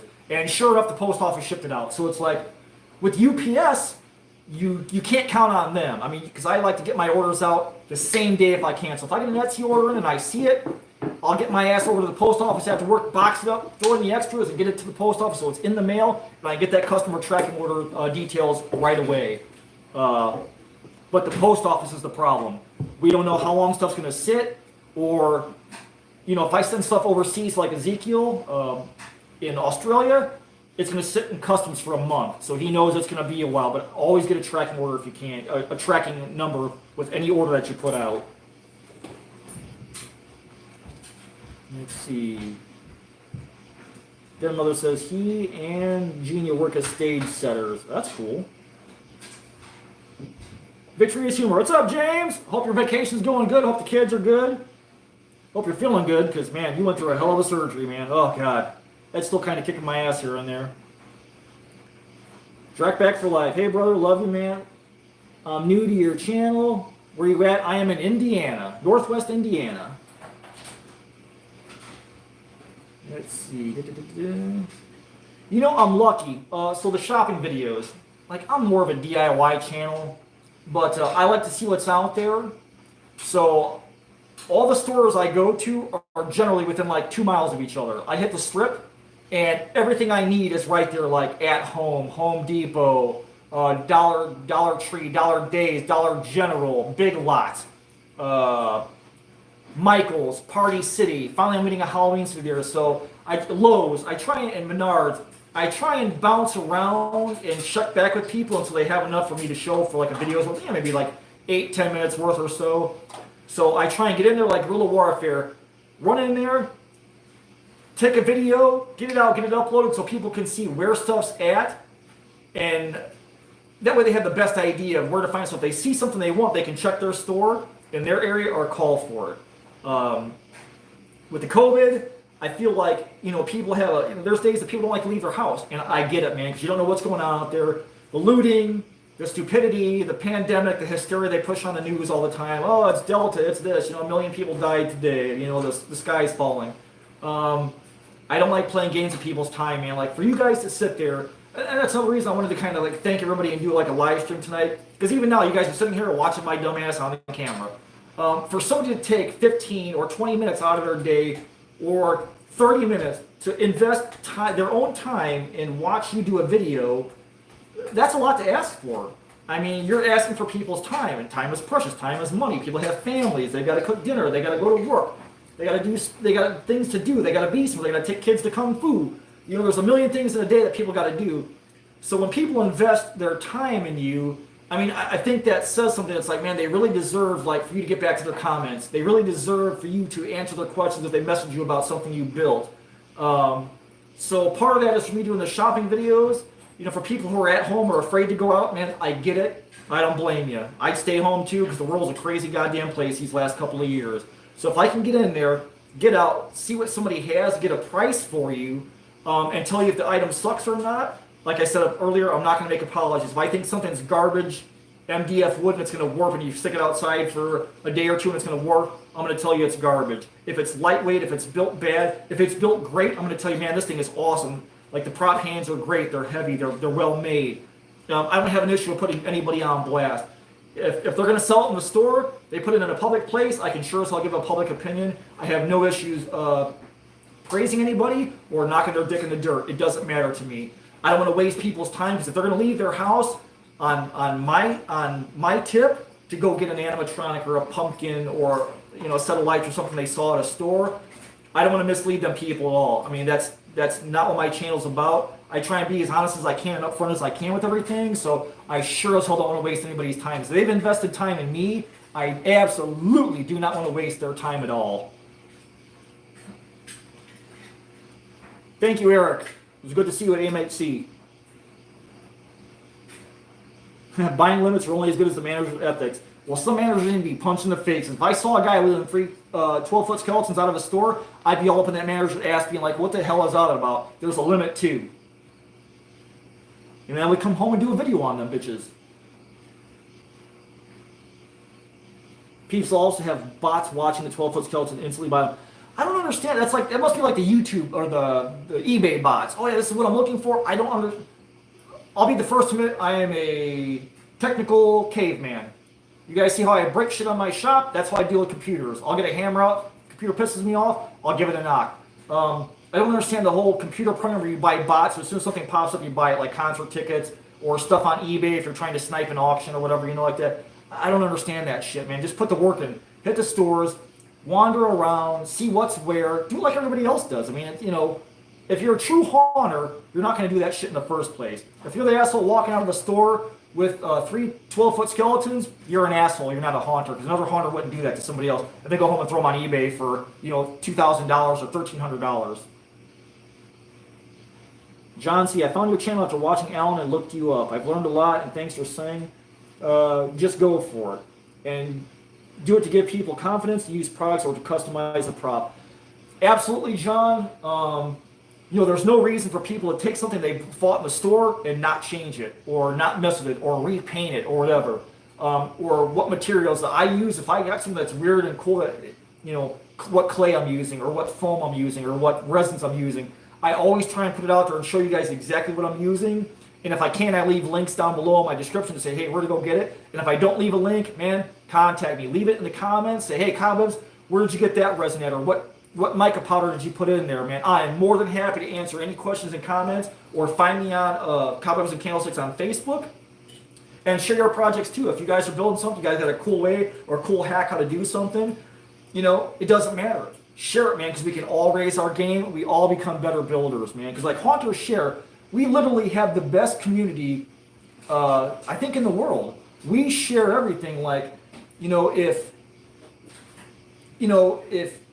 you're black, white, you're purple, you're green, you got a wooden leg, you got 3 teeth, you're missing an eye, you got purple hair, you know, you live in a trailer, you live in a mansion. To Haunters, it doesn't matter. All that shit goes away. We're all interested about the build and what we can build and how we can make our displays better and sharing our props and our ideas with other people. Like I think our community transcends all the bullshit that society's caught up with. And that's why I'm so happy and so proud to be a Haunter. And that's another big reason like why my channel exists. It doesn't matter what walk of life you come from, what you look like, what your religion is, how you grew up, you know, where you're from, all that shit goes away. It's all about the builds and the joy of Halloween. That's what was so great about M8C.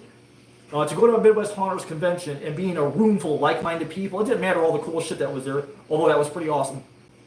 To be in a big-ass room with a bunch of people who are just like you know, that was the best part of M8C, to be surrounded by a sea of people who are just like you, who will share ideas or, you know, share how they built something or show you what they did or how they made something. That's the best part of being a Haunter, hands down. So I'm more than happy to jump on YouTube and share as much as I can with everybody. And a lot of that comes from Alan, because Alan shares everything. He don't hide basically anything. He puts everything out there. Yeah, the KNT, Shay, their builds are cool, man. They are cool. The Harvester of Sorrows that he did as the Mummy was freaking awesome. Kellen just killed that one, man. It was great. April Johnson says, John C. Hart. Thank you, John. Thank you, baby. SH's pumpkin carvers are fantastic. I saw the Gooper at Menards. I'm kind of tempted to try that, but I haven't done an actual like real pumpkin in years, because I usually just do Funkins or I make zombie pumpkins or something else. So if it even gets back here, the local post office sends them back. I hate that, man. Yeah, Kohl's actually, I haven't done a Kohl's video, I don't think ever. I think their section is small. It's usually like an end cap. Unless they caught the bug like Home Depot and Lowe's and they're starting to put more Halloween stuff out. I've never done a Kohl's video. I could swing in there because it's right there on the strip with all the other ones and see if they've actually got anything out. I don't know what Kohl's puts out if they do. I should look up people's Kohl's shopping videos and see if Kohl's has anything worth going out for, so I can show you guys. Kat says, I really appreciate your shopping videos. I would rather drive hot poker in my eyes than go in stores. I get it, Kat, and that's the whole reason, man. I'm like right there at night. I can just shoot out, hit a couple of places, check on stuff, and see who's got new stuff. Get a video out, get back to where I can load it up and share everybody so that it's really kind of fresh and current. So that way people see what's out there and then go grab the stuff for themselves if they want it. And it's, you know, I try and be as timely as I can and get them up. Like I don't do really premieres on them. I just try to release them as soon as I can so people can watch them and then go grab what they want. Katsu says, but of course we will watch you. They just are darn cute in a big opening that like, but you know, I try and do unboxings if I can. I like doing the unboxing because again, I'm pretty brutally honest. If something sucks, I'm going to tell you it sucks. I don't want people wasting their money. If I bought something that sucks and I feel like I wasted money, then I'll tell somebody, hey, I wasted money. I'm going to cut it up. I'm going to do something else with it. I have no issues with that. I don't care. It's the internet. If I can save some money for somebody else or some hardship for somebody else, I'm more than happy to take the brunt of it and share it for somebody else, man, so they can get a better deal or get a better product.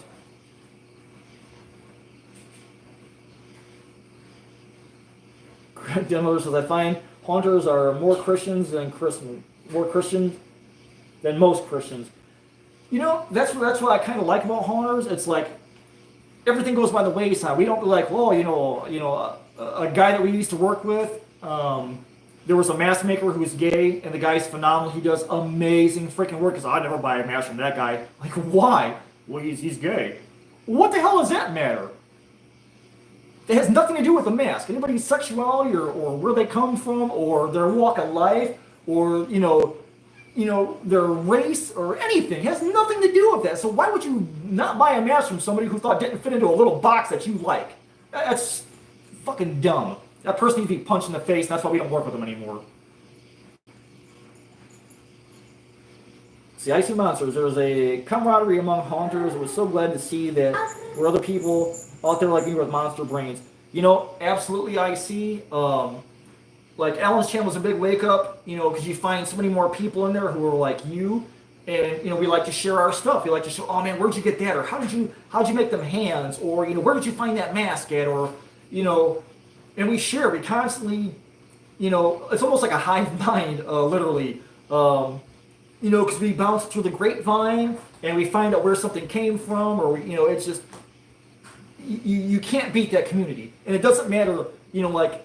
So Monster Morgue's in Puerto Rico. Field Walker Mass is in Scotland. You know, I got Ezekiel, he's in Australia.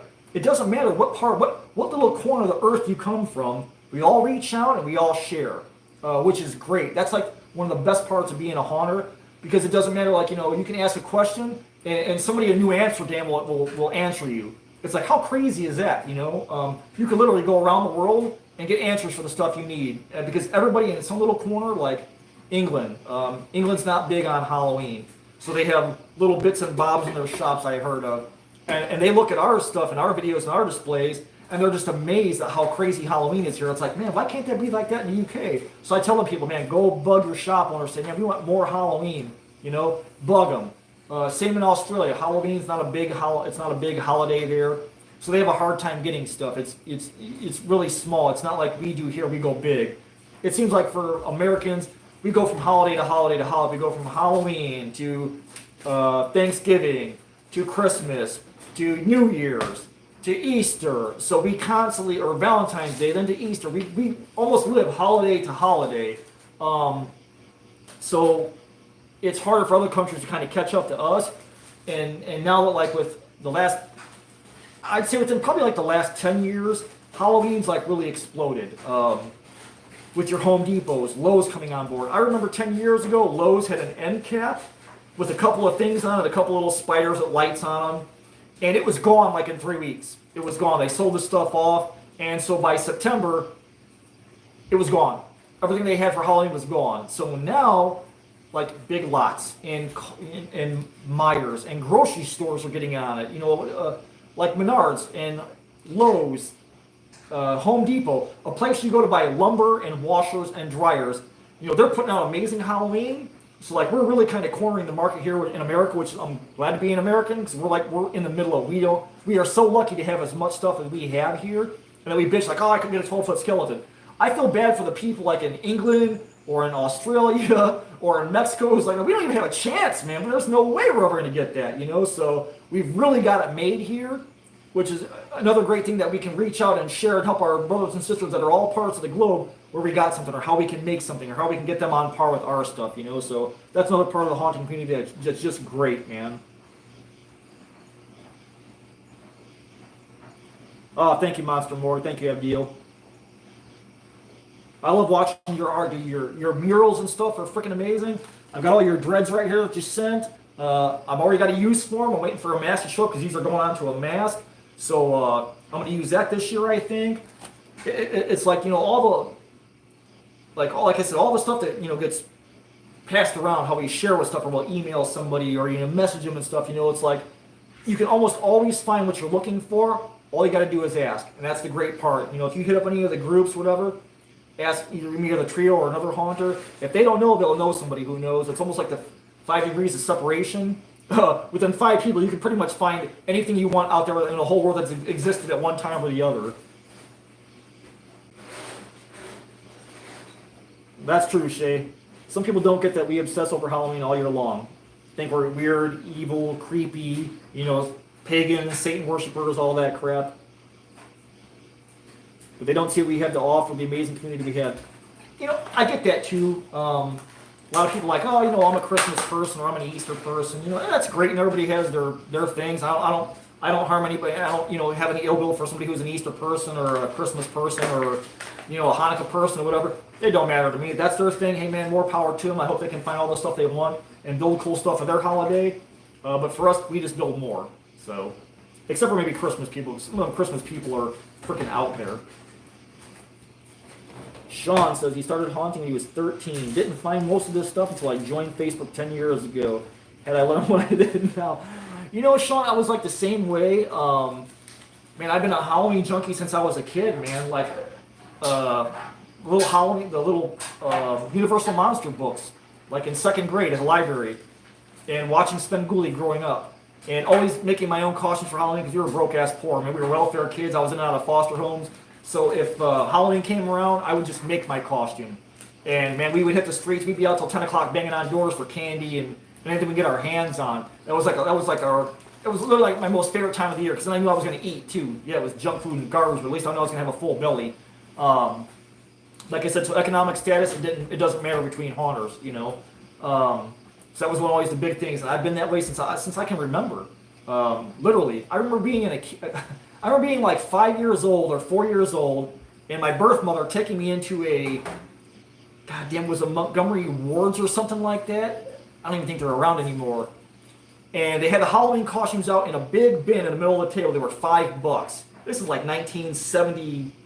1978, 1977, and I saw a bat symbol on the one of the costumes. They were like a fuzzy fleece costume in a bag, and it was Batgirl. And I was screaming, I want to be Batgirl, I want to be Batgirl. My mom was like, no, it's a girl's costume. I didn't give a shit. I wanted to be Batgirl, man. I was 5 years old. I saw that bat symbol. I knew what Batman was, and I didn't get it. I don't remember being Batman. I don't even know what the hell if I even went out trick-or-treat when I was 5 years old.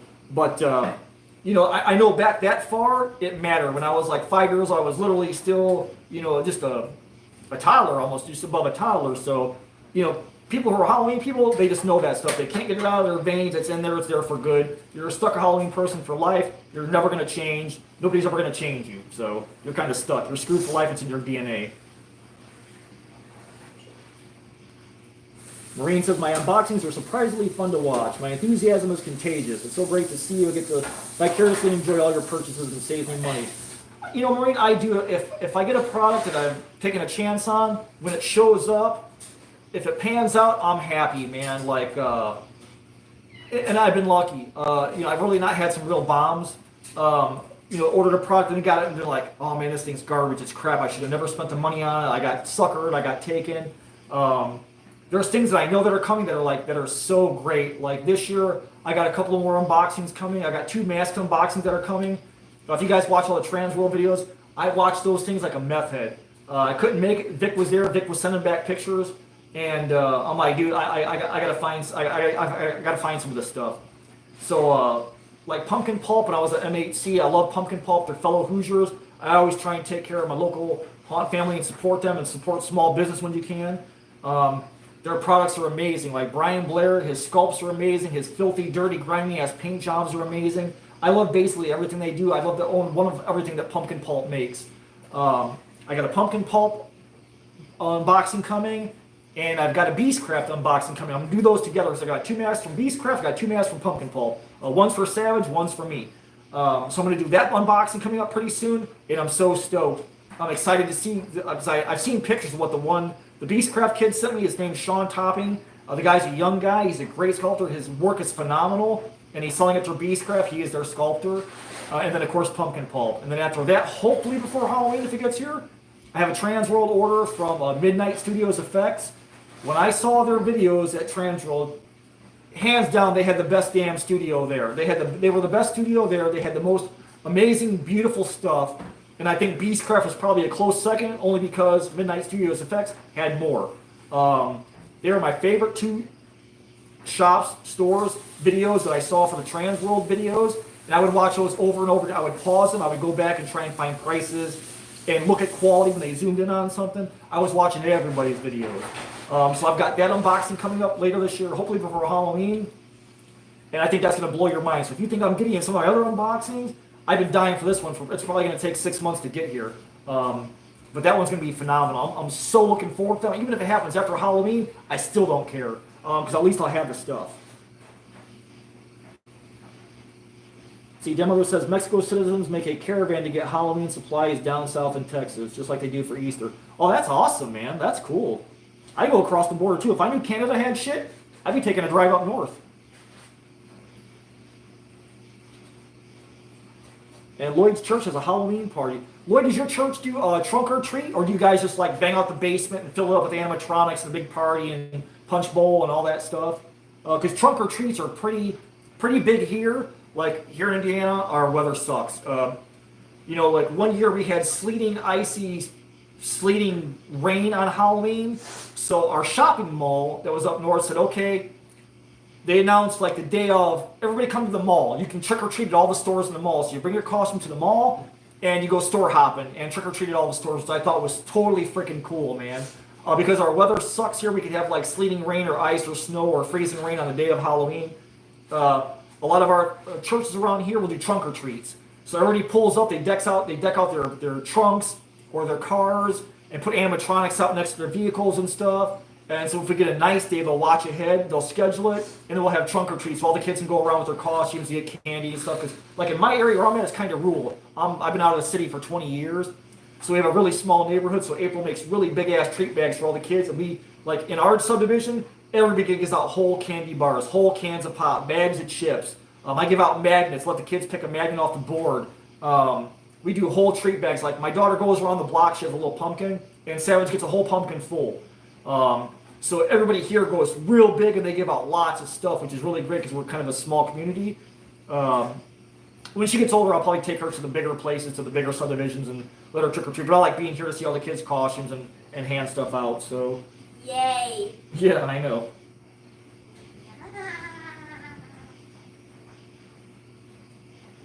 Just says I've never said I'm not those things too. Kat says she has a cement piece at her front door, a zombie nose eating a flamingo. The person at the door's reaction tells me a lot. It was a Mother's Day gift from the kids. I mean, if your kids are giving you gifts like that, you raise your kids right, Kat. I mean, I would take a zombie gnome eating a flamingo. That would be awesome. That's like a birthday gift. Shay says, same, I've watched Transworld walkthroughs over and over and over until new videos come out from Transworld and the process repeats. The props are stunning. Shay, that was the thing like this year, so I make all this different crap, and it's like, okay, I want to start vending so I can kind of get some supply money back to build more crap. And when I saw the Transworld videos and the displays, like people weren't just like throwing stuff on a table. Their displays were beautiful, how they laid things out. Like if they were front and center in front of their booth and they were greeting customers and explaining, what they did or their build process or what they paint, and Transworld, it's the Super Bowl of Halloween, let's face it. You think everybody's that they're on the top of their game that goes there. I don't want to be any different. So for my show I've got coming up in a couple of weeks, I've been building displays left and right so that I'm not just selling people like a prop or a shark's tooth or a magnet. I want to sell them in a whole experience, man, a whole creepy ass experience. Even like the displays, how I display my items are cool. I don't want to be a bland like type of drugstore where you pull something out of a cardboard box and you walk home like, okay, hey Greg, I got a new fingernail or a new monster magnet. Watching them Transworld videos really made me want to up my game. So I love seeing stuff that makes me feel like I suck. It's like all my work is garbage and shit. Everything out there is so much better than me because that really drives me to make my stuff better. Same as Vic and Dave. We love being shocked by what somebody makes so we can be like, okay, so now we got to be from here, we got to go here. Like if you guys don't know who Rob Kabaski is, look him up on Facebook. All his pieces, his maquettes, his silicone mess, everything he does is freaking beautiful and haunting. We all want to be on his level, and we're nowhere near that. But everything he makes is stunning and gorgeous and handcrafted and just creepy as hell. I love seeing stuff like that makes me feel this big. Because then I want to bust out, I want to be this big like tomorrow. And then the next day, I want to be this big. So we all love seeing that stuff. We don't want to be, we don't get intimidated by it. We're like, oh, that guy sucks because, his stuff is, beautiful. It's like, I love seeing stuff that makes me afraid to build it. Because then I know, okay, it gets in my head, rolls around for a little bit. I'm thinking in my head, how can I make that? How can I make the eyeball? How can I make the hands like that? How can I make something else? How can I change it? So I love seeing stuff that scares me, like how good it is.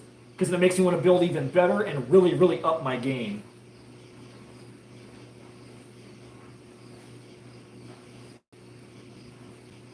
Ninja says, one day I want to go to one of those fundamental Christian hell houses. Like groups and houses, costume, food, games. Oh, that's cool, Lloyd. That's cool. And the kids get to dress up and run around and act like just little animals and stuff candy down their throat and get all jacked up on Mountain Dew. And another says she loves Savage. Kat says my oldest has a year-round bookcase in her living room of monsters, slashers, etc. It's top of Bruce Campbell's chainsaw. She's a 35-year-old lawyer. Hey man, good for her. She should hang that chainsaw over her desk in her office. Icy Monster says my kids always get me Halloween stuff for my birthday because they know without asking what I want. It helps my birthday is September 1st, so stuff is available. That's cool, man. You're at a perfect time. My son's birthday is October 19th. I tried to get his mom to hold him until October 30th or October 31st, but she busted early, so what can I do? And then April says, sounds awesome, Kat. You'll have to post pictures on Facebook. Cobwebs.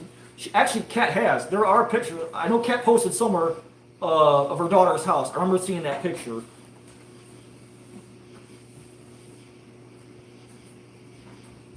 Let's see, did I miss anything? Fort Squatter. Hey, I'm back also on Fright Props. Does the head lifter mechanism work on PVC? Absolutely. You can drill holes for PVC, or you can put a T-fitting on there and use smaller pieces to hold it in so that it rocks. Right, hey, get off that screen. What are you doing? You can use smaller PVC pieces, slide smaller shafts through the openings so that it rocks evenly. PVC is a breeze to work with. It's lightweight. It's strong. You don't have to glue it. You can run screws through it, just like Spider Hill props. You don't have to glue any of them joints.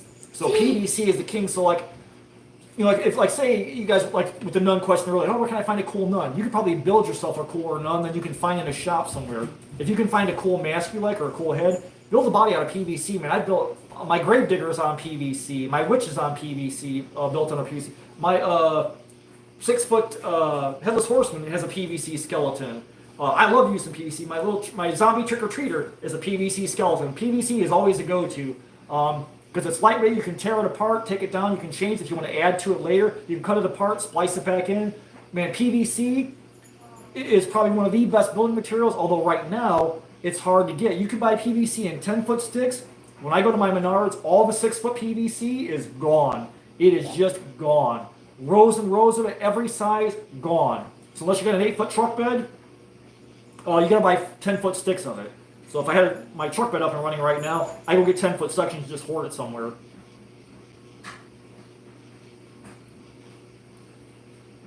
Her living room is outstanding. Also, the youngest keeps replacing 3 wise men on Twitter with two 2-inch or 2-foot Freddie, Mike, and Jason statues. You're all definitely going to hell.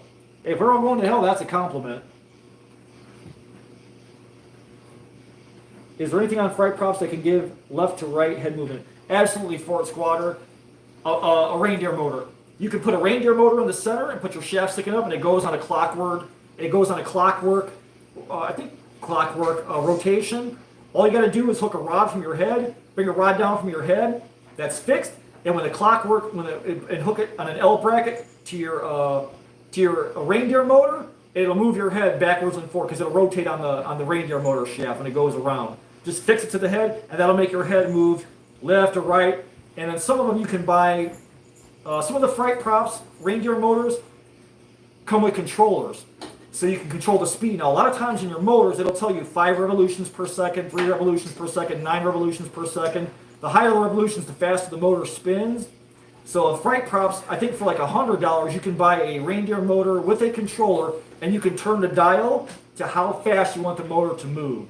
So a Fright Props motor will take care of it every time. If you want to put your own control, or if you want to use their controller, then you can actually just turn a dial into how fast you want your head to sway back and forth. The Fright Props, their stuff is hands down probably the best on the market. When you go to MAT and they have motors for like $10, $20, buy them all. They make the best animatronics stuff to build your own animatronics with, basically.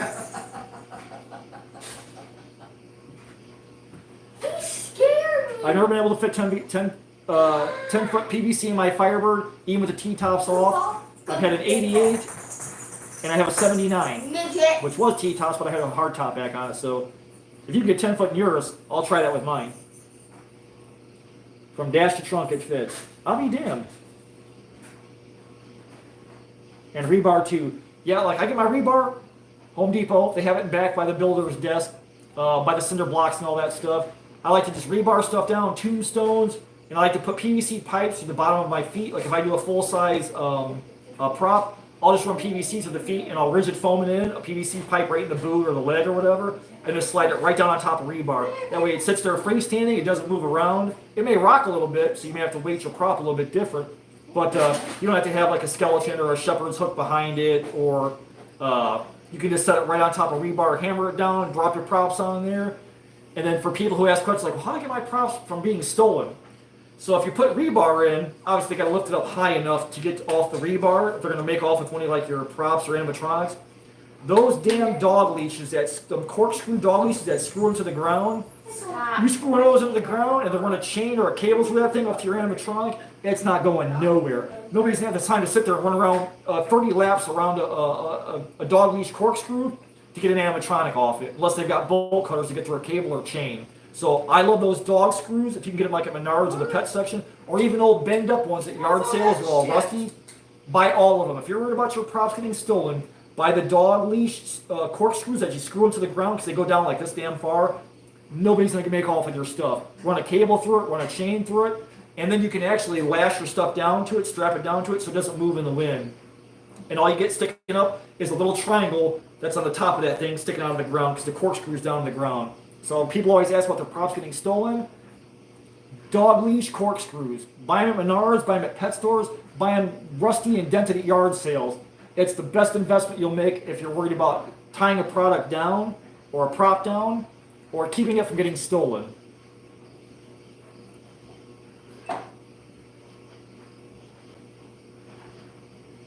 Oh, that's right. Den Mother did go to Trans World. It was amazingly awesome, and videos do not do it justice. The vendors were amazing. Their setups, my gosh, the other hunters extremely helpful. You know, that's the thing, Miss E. Me and Ezekiel were here. We were watching videos back and forth on Messenger, sending videos back and forth. You're like, oh man, did you see this booth? Did you see this booth? Did you see this video? Or we would tell each other which moment or which minute and seconds to go to.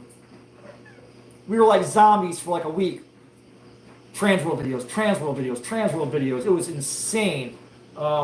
This coming year, I want to take me, Evans and April, we want to load up, take a little family vacation and go up there. I want to walk that whole floor and see all the big boys, man. I want to see what they do. I want to see their product. I want to see, you know, what their stuff looks like. I want to be able to touch it and feel it because I'm a tactile, you know, learner. I can't wait to make it to Transworld. I'm going to lose my freaking mind. I'm going to lose my bank account.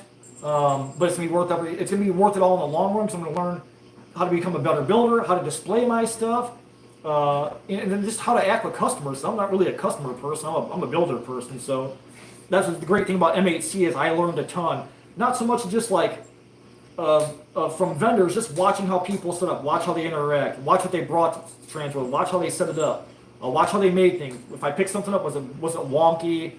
Was it heavy? Was it lightweight? Was it weak? Did it look like it would break in a day?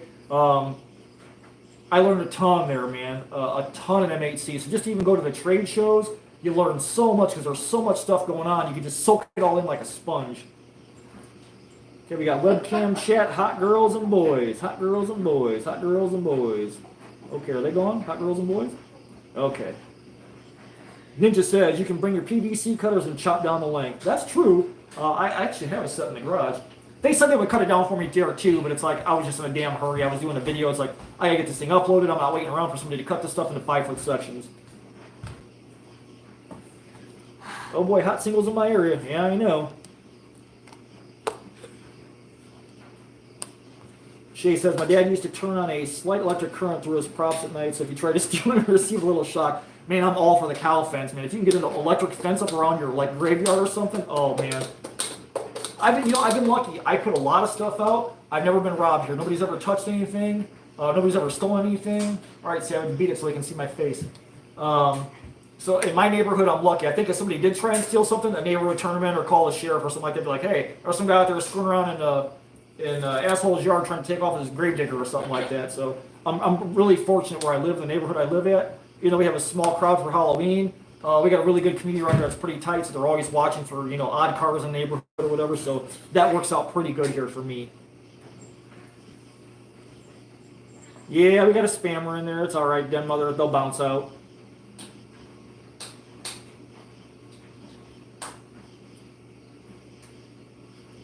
Hot Girls and Boys video chat. And you know it's like a 14-year-old kid from Nairobi with an iPhone who's doing that shit. Or it's a 14-year-old girl in Thailand with an iPhone who lives in a wooden shack with a grass roof. But she's got an iPhone and internet service. And she's selling Dragons from Distortions for $30 with my stupid face pasted on the damn ad.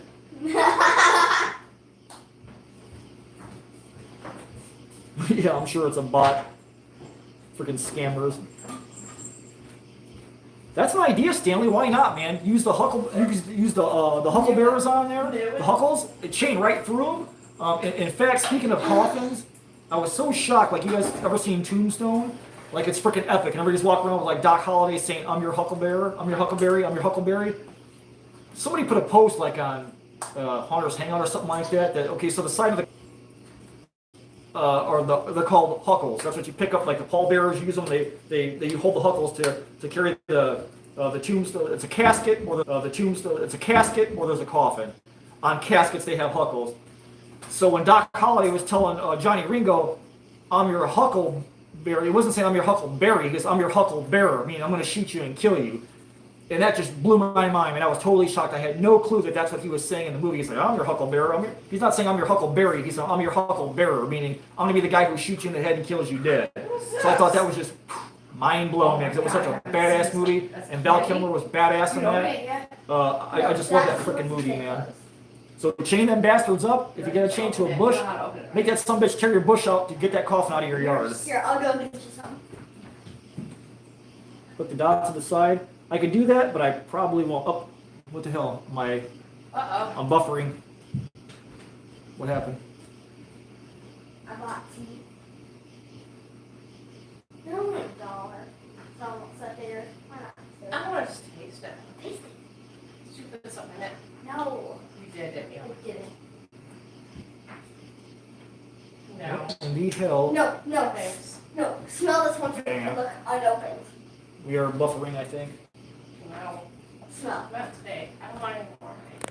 Mm. You buffering? Or is my Tonight. laptop buffering? Tomorrow. Let's see. I think I'm buffering. Uh-huh. Ooh, Demolder got robbed one time.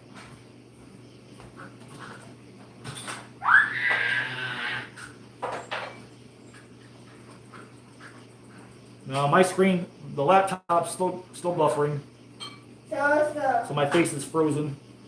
If I refresh, I'll probably lose all you guys.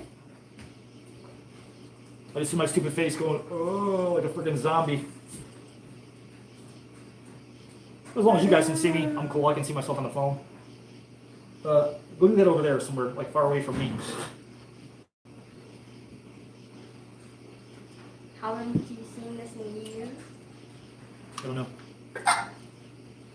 Well, that's cool. I'm still going good. So my screen's frozen. I probably got to refresh or whatever. I'm just going to leave it. I don't care. Or I got to speed it up or something like that. Oh, I just got to catch up because I was buffering, so I had to slide a little bar up or whatever, a little dot up. Okay, so that's cool.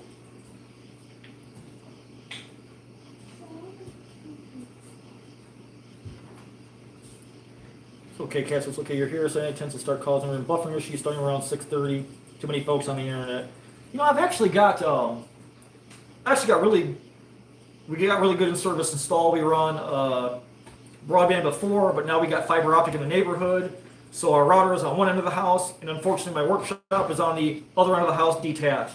So we're planning on moving the whole setup. They got to put a new plug-in at the other end of the house, so I can start live streaming at home and doing projects out in the garage. So if something's going to take like 4 hours to build or whatever, I have to chop it up into a little video. I can just do it in the garage and then live stream from home, so I can do more projects in the. I don't want that. Do more projects in the shop. We can do some real life, some builds in real time. So I can start streaming more like at nights and stuff if I have time, or on weekends and stuff.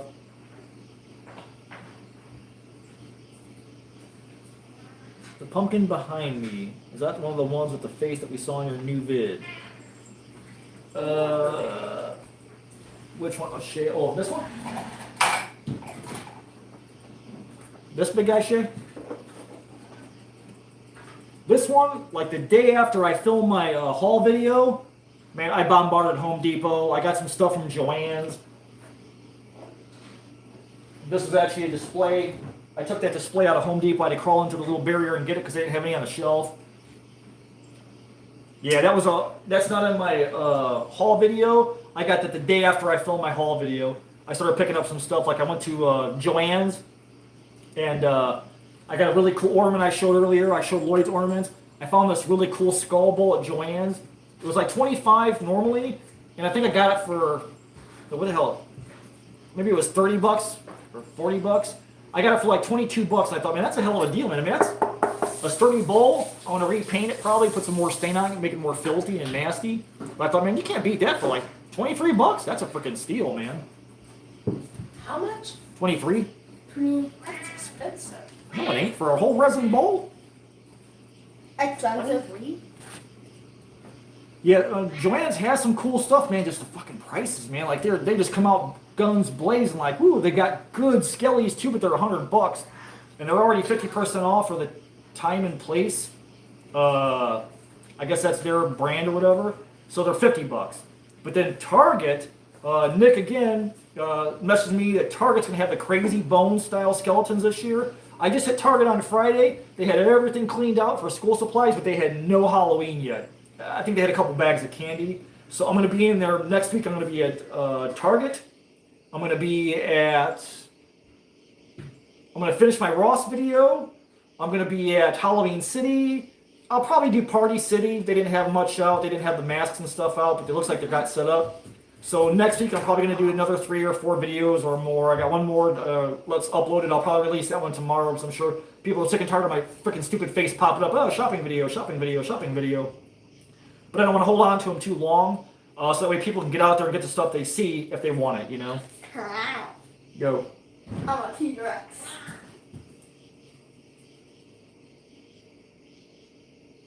You're not a T-Rex, you're a dork. No, I'm not. Oh man, the pumpkins. Home Depot, Nick, man, you see them all day. They slayed the pumpkins this year, man. They've got all them fire pumpkins, the scarecrow pumpkins in 2 sizes, the fire pumpkins in the 2 smaller sizes, the big bastard over there. Man, they just come out of the woodwork with the pumpkins this year. The pumpkin head on the twins, the pumpkin head on the Rotten Patch Kids. I mean, they fired shots fired at Spirit. They literally murdered Spirit this year, man. And between the 12-footers and then they brought back the Inferno, man, they got pumpkins galore, and everybody can always use more pumpkins, man.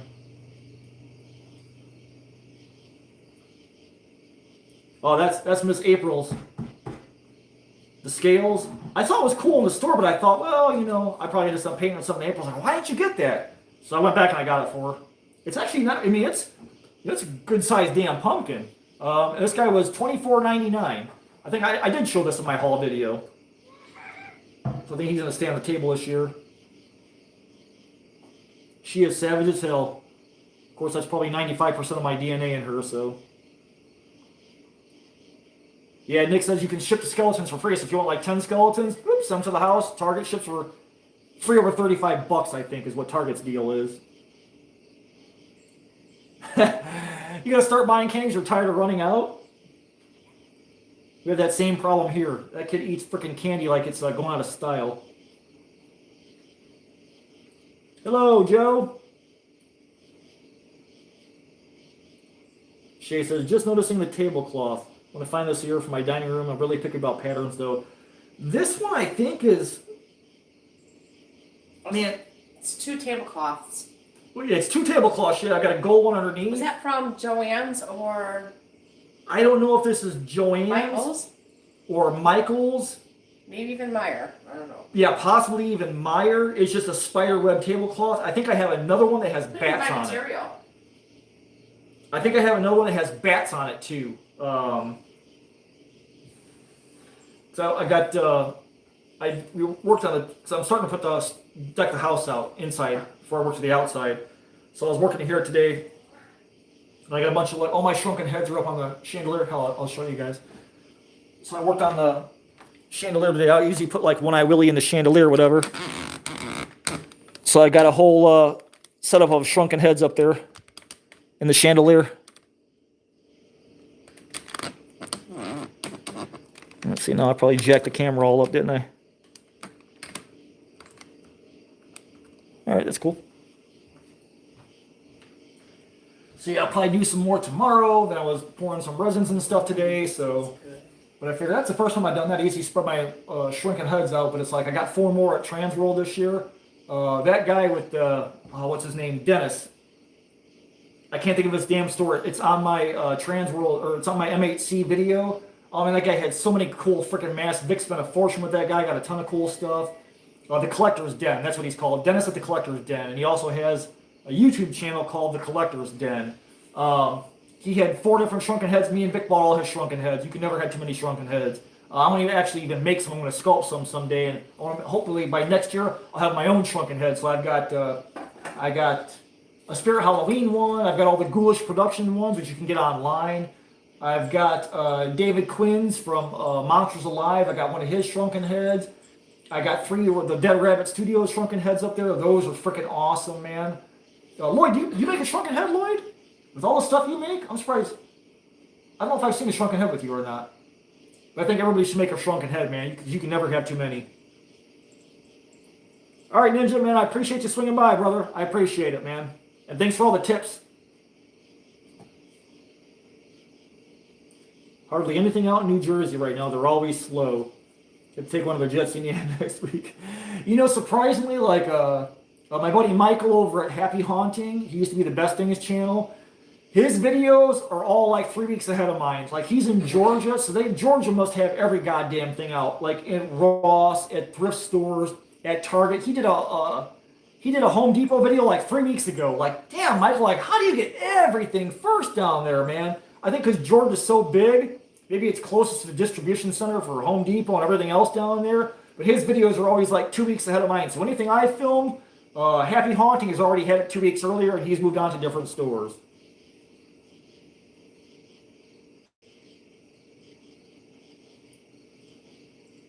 Yeah, you take that overtime, Nick. It's more Halloween money.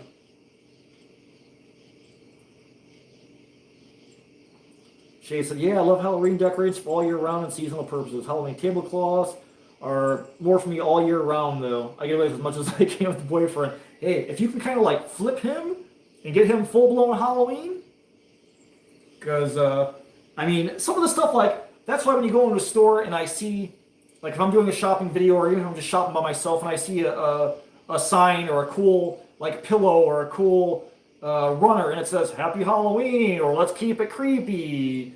I hate that shit. Or I'm here for the booze. I hate that crap because it just ruins it so you can't use it year round. It, like, totally dates it to be like, well, after Halloween, it's got to go away because it's got stupid, corny sayings on it. I hate that garbage. I try and skip over it. It really pisses me off when I see a nice product that I really like a really cool castle on a pillow that says, keep it creepy. It's like, why did you have to ruin it with freaking words? Like, God, I mean, you were right there, and then you ruined it. It's like, oh, that pisses me off. Oh, Kat says, Joann's has lots of Halloween fabric, 54 inches wide, usually 40% off, if not always coupons on app. Michael's carried packages of tablecloths, but not fabric. I saw that, Kat, the last time I was in when I bought the bowl for from Joann's. I seen they had the fabric by the front of the store now, like in the little carts or whatever they are. So I seen a bunch of that stuff's on 40% off too. See, Know Your Joe. Joe says, I went to Home Depot after watching a video. Man-eating plants sold out. As are the surrounding Home Depots. Pick up the twins for now and hopefully the man-eating plants are restocked. Okay, Joe, so when I went into Home Depot, my Home Depot, they had a tag on the shelf where the man-eating plant was, but he was gone first. Whatever one they hit, I think a cat just touched me. Cat boy, is that you down there? Oh. And they had one set of twins, plus a display. So when I was there, the twins, somebody had bought the twins and sold the twins. And when I went back, like 2 days later, because I went back for tombstones, my trunk was full. I didn't have any more room in the car, so I didn't have my truck with me. The twins were restocked, but I did not see another man-eating plant. So I think it's kind of hit and miss. I think it's what's already in the rafters. They'll restock it. So when I bought the big pumpkin, they did not have any of these guys on the shelf. So I went into the display. I crawled around, like they had the plugins for all the animatronics are dangling from the ceiling. I kind of weaved it out of there. I grabbed this stem. I threw it in my cart. I heard it ran my ass to the counter, and I checked out before they could notice that it was gone out of their display. And when I went back, 2 days later for his tombstones, I got the 48-inch tombstones, some foams. I'm going to show you guys that Raptor bedliner video. They had another pumpkin back in the display. So I think they have the stuff in the rafters. So if you're walking around the store and you can't find it on the floor, look in the rafters. If you see it wrapped up in the rafters or spray painted black, you know there's probably a pretty good chance. But whatever they have in the rafters, I'm assuming, is going to be gone. If they don't restock it from what's in the rafters, I don't think they're going to get another truckload in. I think everything will be sold before that.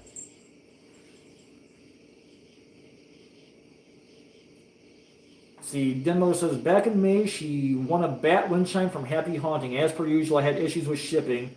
So I ordered the black lace spiderwebs, and I'm telling you, it's the best thing. Oh, that's cool. Did you get your bats, though, from Michael, Miss Edie? Because Michael's usually pretty good for that stuff, man. He'll direct ship it from wherever if he doesn't have it already, you know? Lloyd, you got a shrunken brain. He's from Atlanta. Home Depot's from Atlanta. Okay. Yeah, I know Michael's around the Atlanta area, so maybe they just get it first. Their distribution's right there, because it's like, man, it seems like every year he is first out of the gate with all the stores. Like, damn, man, like, how do you get them so fast, Mike? I just thought because Georgia was so damn big that they had more people, so they figured they'd load them stores first down south. Because Vic's like in Alabama, Vic says they ain't got crap. Dave's in Florida, he says they ain't got crap. Vic finally found some stuff at Home Depot, but all the animatronics and stuff, they didn't have anything set up, no 12-footers, everything was gone. Let's see. Okay, Truck Back for License. I'm in Virginia and we got nothing in stores. eBay makes me sick. The twins are listing at more than double the price. I saw the twins going for $197 or something. And I told that I wanted to message that person, tell them I hope you get cancer. Those are not haunters. Those are assholes like politicians. That shit makes me sick. And somebody goes in there, they buy out the stock, they run home and they throw it on eBay. It's like I'd rather not have it than somebody put the money in your pocket for having it. I'd rather go without. What is? Oh man, Home Depot's main headquarters is located in Put Georgia. it in here. No wonder why Michael gets all the best Create crap. an account. So I need to create an account. Shay says, exactly, I have a lot of Halloween clothing with sayings on it that I can't wear all year round.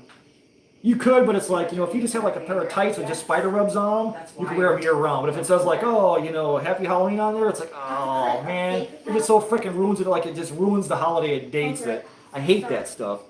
The fifth account. Oh, looks like our porn cam's back. That's why you can't watch your stuff on that phone. No problem, Joe, man. Always here to help out. The heart and the brain, Shay. Okay, so Shay's talking about my haul video. When I was at MHC, when I was going to MHC, I knew Composite Effects or CFX, they got to be there. They were one of the vendors that I saw. They were also at Transworld. 2 years ago when COVID hit, they were doing the virtual trade show online, and they were showing their brains and silicone stuff. They're great, man. They're out of Louisiana. They actually make like lungs. They make all kinds of that doctors actually learn to operate on because their stuff's so lifelike. So they make the best silicone organs hands down. And because I have a brain in a jar, I've got a plastic brain in a jar that I got from, I think, like Myers or something a couple of years when I built my brain in a jar. And I've always wanted a silicone brain to submerge. So I knew when I was going to MHC, it's like, man, I got to get a CFX heart and I got to get a CFX brain. So I found them. They were right behind David Quinn from Monsters Live. He helped me and Vic helped David set up his booth at MHC this year. So I finally found them like the second day. They were right behind Quinn.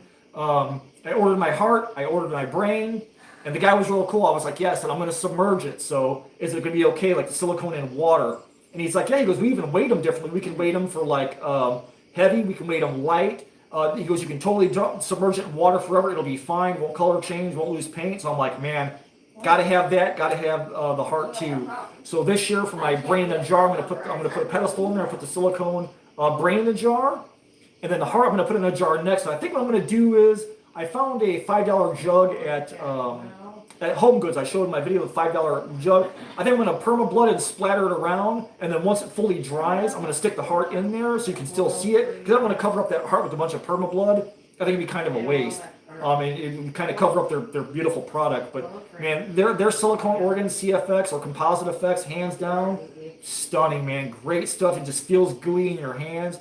Their work is beautiful. They make a ton of silicone masks, but that shit is expensive. Like, their silicone masks are $700 because they're worth it. Silicone is a whole different game that I want to learn. Like, I want to learn how to make silicone hands and and maybe one day masks too. But man, silicone, ooh man, expensive. So for right now, I'm doing the cheaper resin stuff like chicken claws, my monster magnets, and all kinds of little different stuff I make.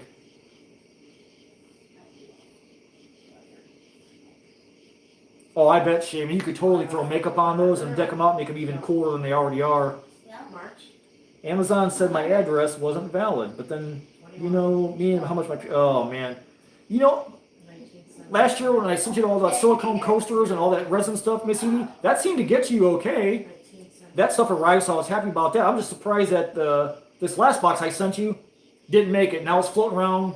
The day I talked to you was in Indianapolis somewhere. And it should have been here by now because Indianapolis is an hour and a half south of me. So I don't know what the hell the UPS is doing.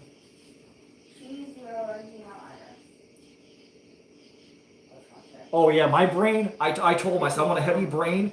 I said I'm going to put it on a pedestal that's acrylic so it blends in with the water. So he said we can weight them light, we can weight them like midweight. He goes, we can make them super heavy. But man, CFX, their stuff is freaking awesome. Oh, and I bought a tongue from them too. I got their tongue too. So I want to stick that in a little jar yet too. No, at the at sign. Gmail. Nope.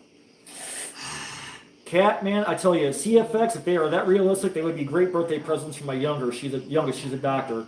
I've already made her the broken bone plaque that Vic made. Oh, that's cool. I love that one that Vic did. Their stuff that they make, CFX, goes to colleges and forensic places, and they learn to study organs and do surgeries on them. That's how good their stuff is. So they do a contract, they said, where like, okay, we'll provide all your silicone hearts for 2 years. And then once their no-compete contract is up, they can sell it to the public.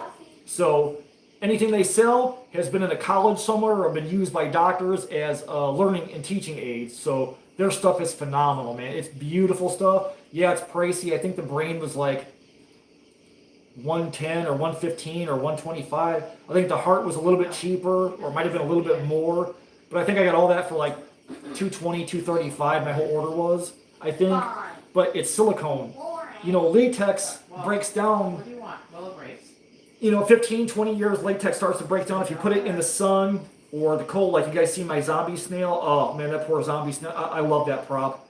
It was obliterated from being outside for 20, 30 days for years, and I was putting it out less and less, and it's just latex. So I hate using latex. I usually go right to fiberglass because latex is weak.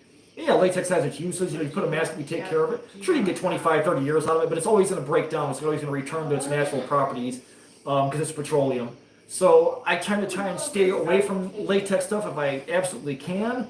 But those being silicone hearts, if you pay the $100, you're going to have it for 100 years, and you're not going to have an issue with it. So I have no problem for something that I really want to use for my display that I can pass down to my kids.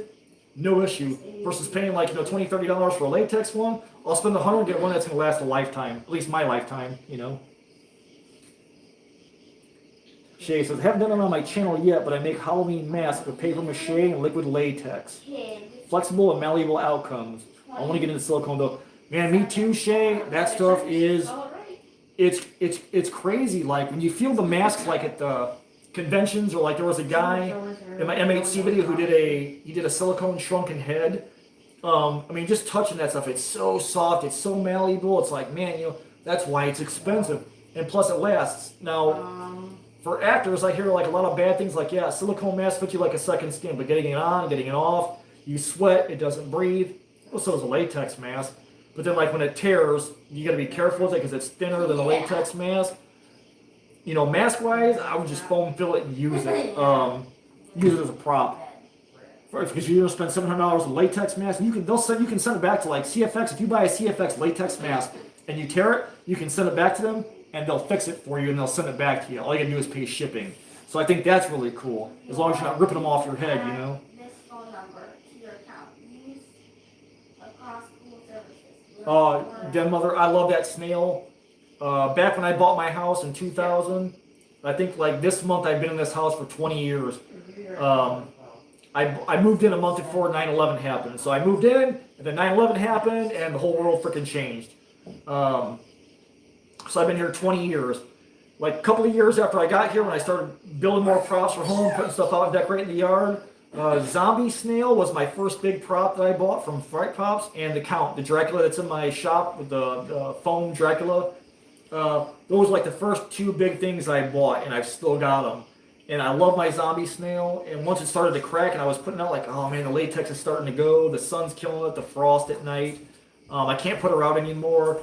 I knew I had to save that prop, and I thought, I bought some Monster Maker's latex, and I was going to brush it out, and I was going to do the video, and I'm like, man, it's just going to be more of the same. If I pour more latex on there in 10, 15, 20 years, I'll be doing the same damn thing. It might be too thick. It might lose the detail. I said, okay, I'm going to fiberglass. I know what I can do with fiberglass.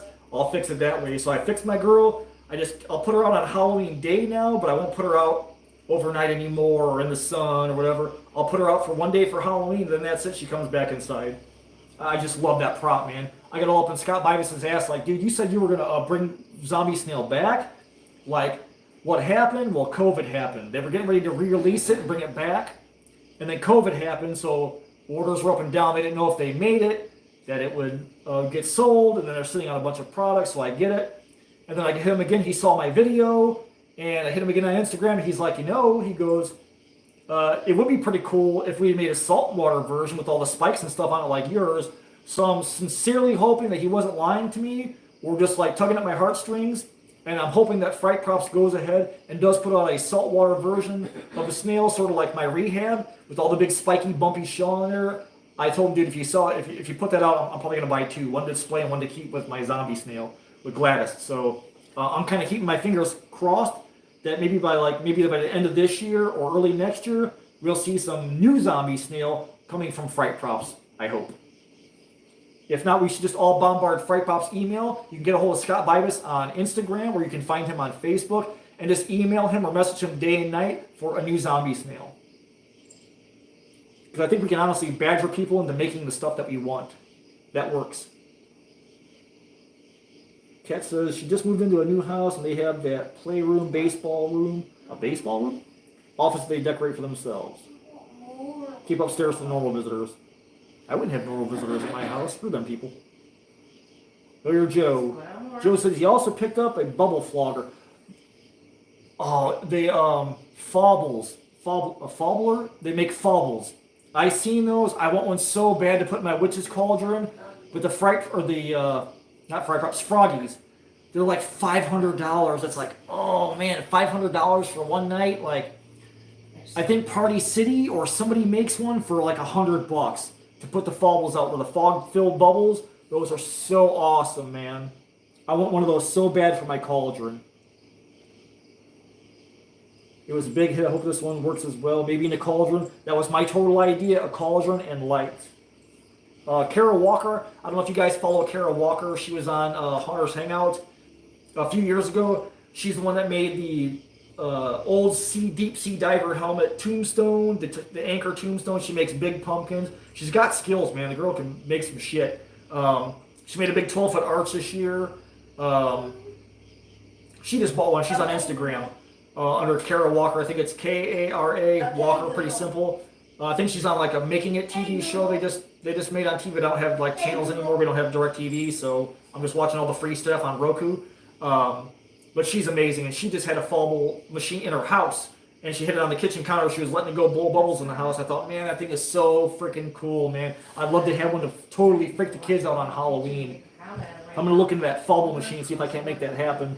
But I need like resin. I gotta buy other stuff first, so it's like, I don't have the money to put towards a fobble machine right now, so that's gonna have to be like a back burner project. So I can just blow out the yard full of fog-filled bubbles with the kids run around and poke them and stuff in the graveyard. 3 times? Shit, that's crazy. I think I've watched it twice just to see what I did and remember my process. Because if I have more issues with latex, I'm going right back to the same process I used on Gladys.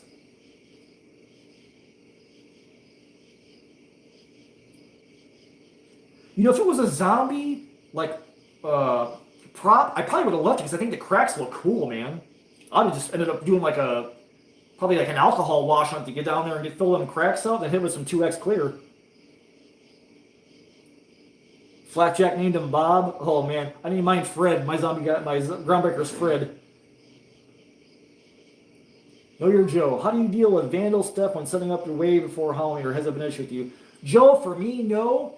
I was just talking about that. The best deterrent for theft is those dog corkscrews that you put a dog chain on. You screw it down to the ground. You can find them at yard sales that are rusty and bent up. They sell them at all the pet centers. Menards carries them. Look in the pet section. Like TJ Maxx probably has them. And they probably got them for cheap because TJ Maxx, Marshalls, and Home Goods are actually pretty cheap. And they all have pet sections.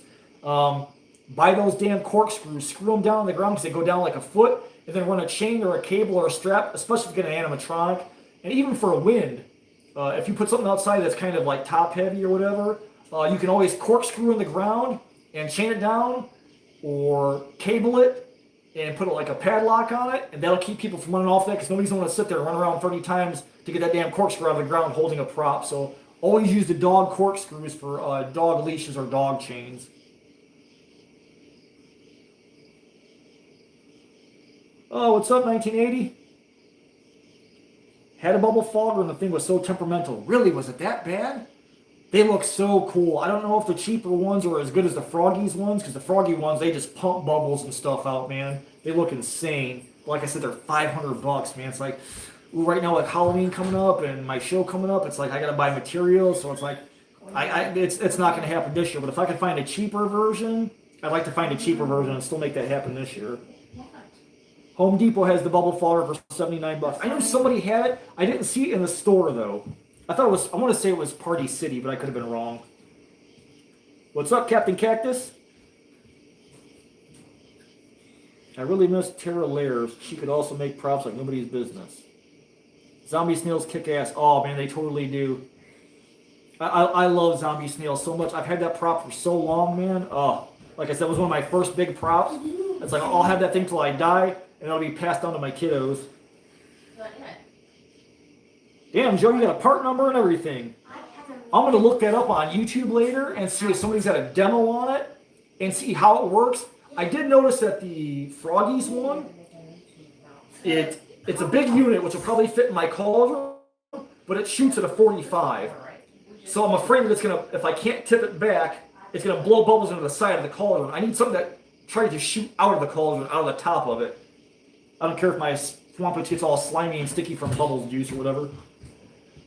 I'm going to look that up, though. I'm going to look up at Home Depot and see if somebody has one. Willow Tree. Hi, Daddy. Savage. Why are you bombing my stream, girl? I haven't watched Tara's Lair in a long time, man. Another guy I really liked on YouTube who quit was, he was a cop. What was his name? His channel was something cop. The guy built the Blackfriars haunt with like monks in his yard. He had like sewer grates and stuff. He did monster mud statues. Was it Morbid Cop? Is that his name? But he just retired. He did like 2 years of YouTube, retired. He had a badass haunt. He did cool projects. I can't think of his damn name.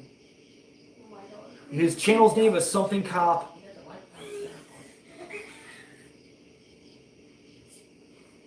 Morbid Cop or something like that. God, man, it drives me nuts. I love his channel too. And Trish Stratus, not Trish Stratus, Trish Redding. She had an awesome channel. She retired. She did a lot of cool props, a lot of like trees. She did a whole den, a witch's den out in her Ghoulish Cop. That's his channel. Ghoulish Cop. That's right, Sean. Yes, that's the guy. Ghoulish Cop. That guy had an awesome channel. I'd like him to come back and do more videos. His was awesome. He did a monk theme for his home hunt, which is freaking cool, man. Dude had awesome projects. I just loved watching him, man. His cut-ups at the end were great. When he'd be swearing at props, something would fall out of his hand. The guy had a great channel. I so wish he would come back, man. Ghoulish Cop, that's the guy. Thank you, Sean. Know Your Joe says, where y'all located? I'm in Fort Worth. I am in Northwest Indiana, so I'm like an hour south of Chicago. Trish Stratus, I make her watch. Yeah, I was Trish Redding. That's who I was thinking of. 1980. She's got a video. I don't know if she still got it up, but it's 10 things that haunters say. It's funny as hell, man. If I can find it, I'll post it on Cobwebs. If she still got that video up, it's so damn funny, man. Like, it's like, oh, are you gonna throw those branches away? Like, can I have those? It's typical haunter fare, man. It is so funny, but it's so damn true, which is why it's so damn funny. If I think about that, I'll try and put that up tomorrow for everybody to see, because she took a bunch of her videos down and kind of streamlined her channel, even though she retired. But Trish Redding and something Hollow is her channel. It's Trish Redding is her channel's name, but her home haunt is called something Hollow. She's moved away from the Halloween stuff, Life in the Way. Yeah, she was awesome though, man. She was funny as hell, but that lady had skills, man. She did some cool, creepy shit. I like going back and watching some of her old stuff, like Kathy LeBou. She used to help out on Haunters Hangout, and her dream was to open an Etsy shop. She does a lot of paper mache pumpkins. I don't touch paper mache because I freaking hate waiting. I like shit to dry now so I can move on and make it last in the rain. But Miss Kathy is another one. Awesome DIYer. Does a lot of cool stuff. It's Kathy. I think it's CHATY, and then LeBeau is LABEAU. She's another awesome lady. She's on Instagram. Makes a ton of cool stuff. A lot of cool paper mache stuff. She's got skills, man. She's another one to watch. Even though she's retired, you can learn a lot from her.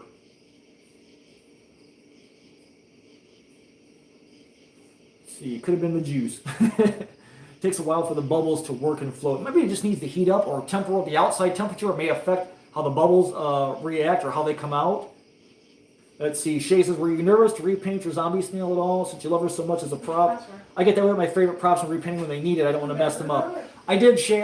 When I was going to do the latex and go back and brush it with latex, I thought, okay, I got to update her. I said, I don't want to go too far out of the realm of what she looked like. I wanted her to still be recognizable if people had a zombie prop snail. So I knew I wanted to change the color of the snail from like the greenish color to like a red to make it kind of pop. And I knew since she had spots, I wanted to put spots back on her, but not be too crazy. So I kind of went with green-gray spots. So I kind of stayed within the same color palette. I changed up a little bit, but I still wanted her to be recognizable as a zombie snail. And then I wanted to add like because her teeth are molded in, and since I put spikes on her shell, I wanted to put a little like fang, like she was a little old lady and she snapped it too. So I put one of my pumpkin teeth in there, and then I added eyeballs to her because the eyeballs were getting molded in. So I wanted to make her eyeballs bigger, but I still wanted her to be kind of true to it. So I wasn't really nervous, but I knew if I stayed within the same color palette and not did anything crazy like a black light paint job on her or anything like nuts, then it would be okay and it wouldn't piss off Scott Bibas. So I wasn't too nervous about, I paint cars for a living, so I figured if I stayed within that same kind of footprint and didn't go too far crazy, I'd be okay. So I wasn't really nervous about painting her at all. I was just nervous about losing detail with using fiberglass resin to brush her out with.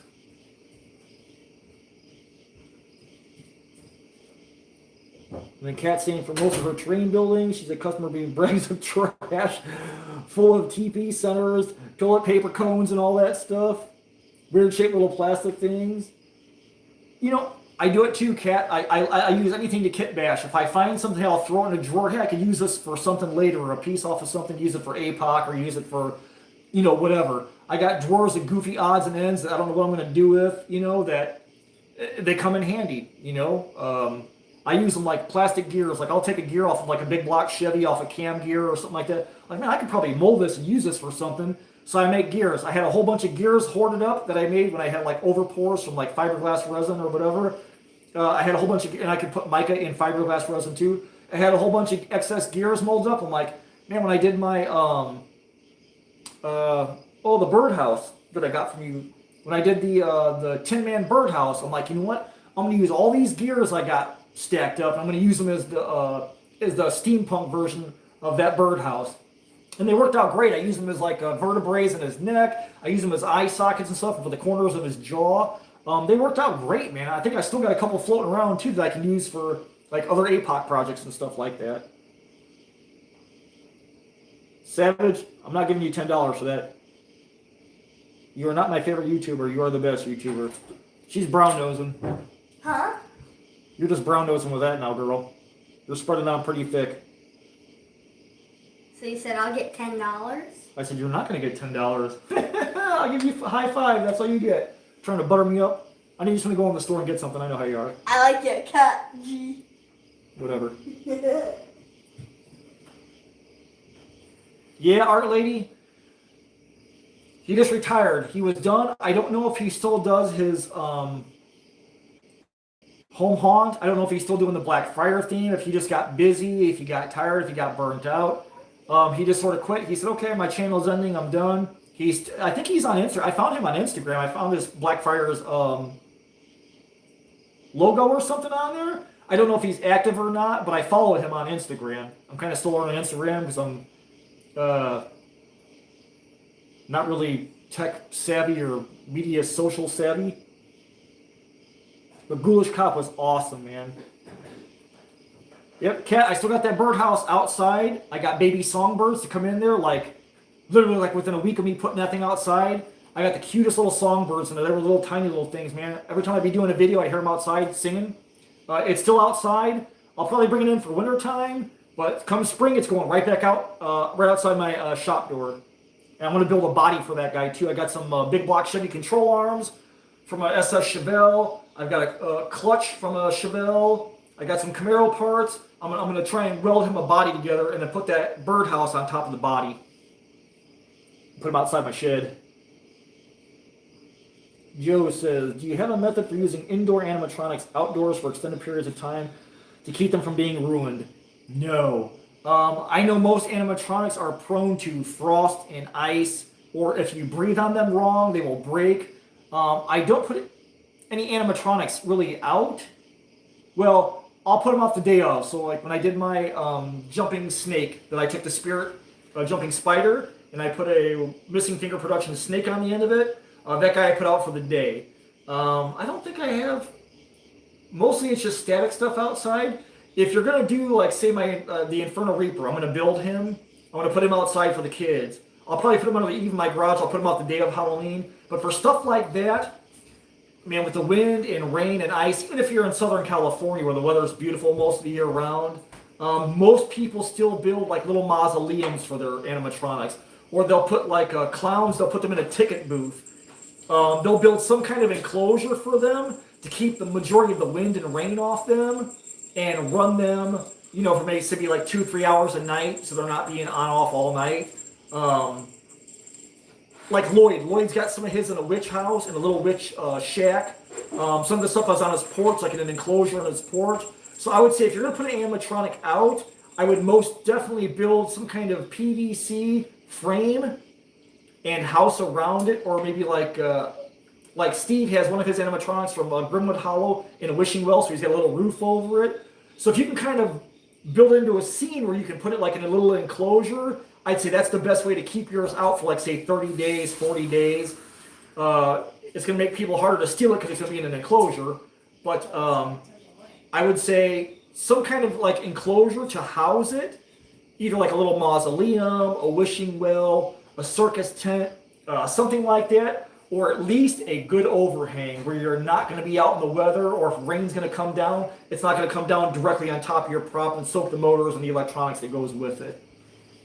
Always trying to hide it in something. Like my rat last year, I took the spirit sewer varmint and I made it a lab rat. I put that inside the garage under the board where the kids had to go to get their magnets. When they walked up to the magnet board, the rat would kick on, it was underneath. So he was inside the shop with me, so I didn't have anything to worry about.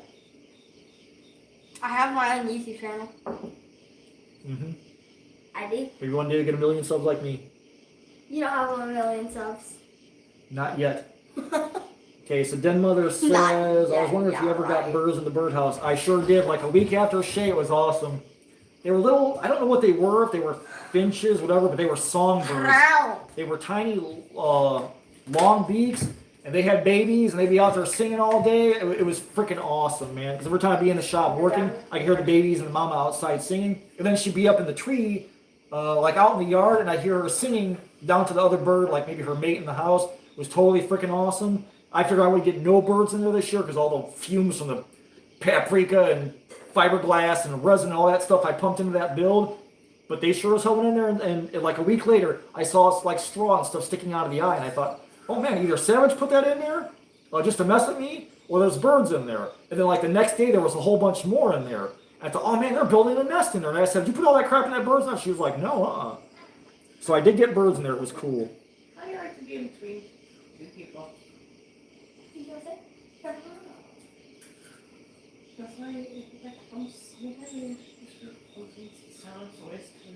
Okay, Jason, animatronics from the 90s were the best. I got some smaller animatronics down from my mom's attic to take to my place for my child. They don't work with batteries, but still work with cord. Okay, so batteries. Your contacts in there, where you pumping your batteries, like your double A's up and all that stuff, they're probably corroded.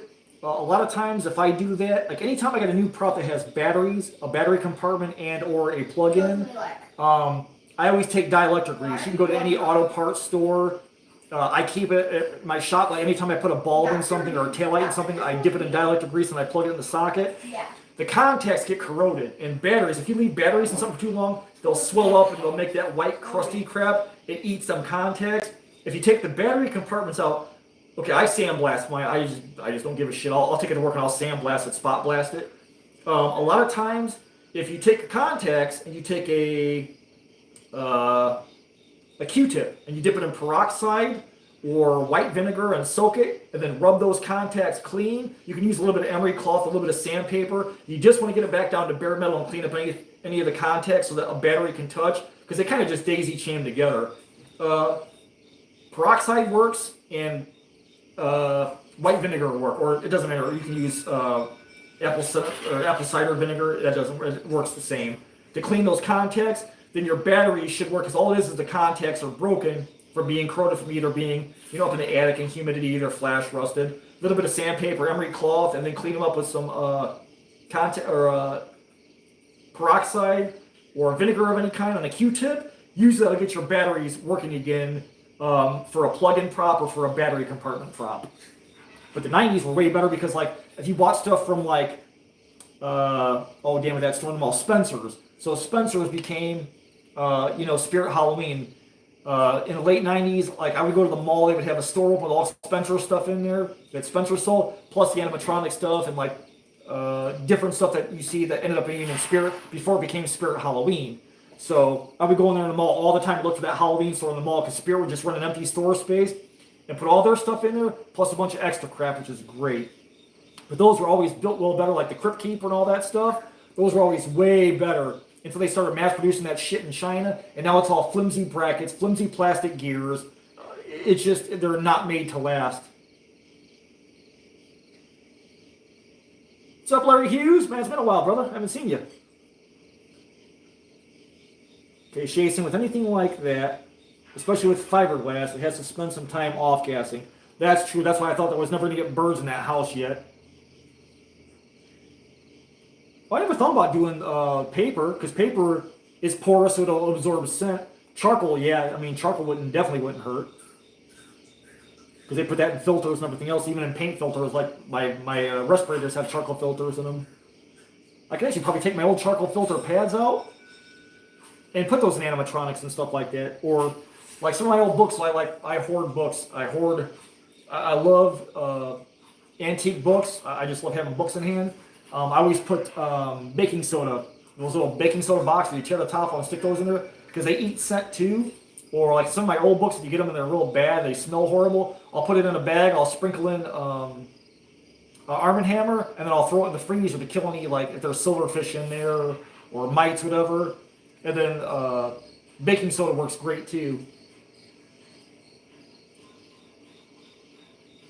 Yeah, even if you take the batteries out, Shay, a lot of times those little contacts in the battery compartments, you'll see that they're like yellowish or they're green from oxidation.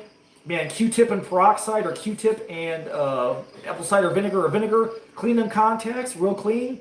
If that doesn't get it off, a little bit of sandpaper, and I'm talking like not heavy contact, like probably like 180, maybe 320 grit, and then put some dielectric grease in there, just dab it on the contacts so they can't flash rust again.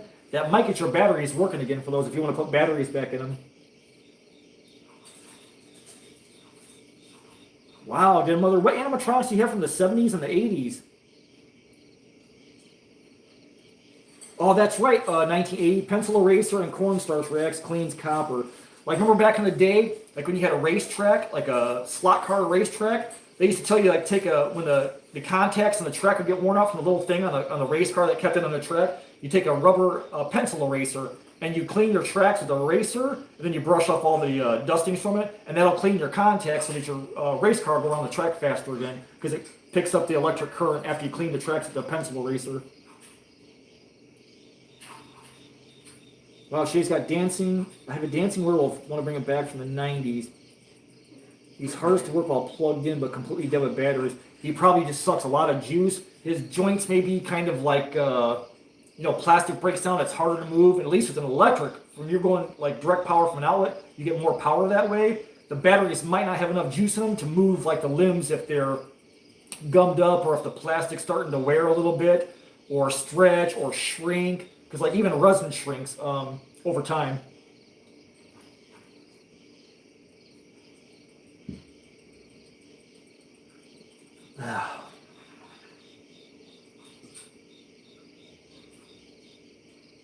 I would think so. I would think so, Dead Mother. Hello, Angie. What's up? Yeah, it depends on the corrosion. Pencil eraser works good on contacts, too. I never tried the pencil. I usually go right in with the Q-tip, dip it in there, and clean up. If worst comes to worst, I take it to work, I sandblast it. Then it's right back to the dielectric grease because it'll keep it from flash rusting. A little yellowed, yep. Use its yellow. If they go to green, that means you got lots of humidity in wherever they were stored. The yellow should come right off of the Q-tip, or try the pencil eraser trip. I didn't know the cornstarch worked with the pencil eraser though. But I would go right to peroxide in the Q-tip, or vinegar in the Q-tip. What are the 15 of my Dodgers fan? Oh, God, a Dodgers fan. See, I grew up, go Cubbies. Go Cubbies.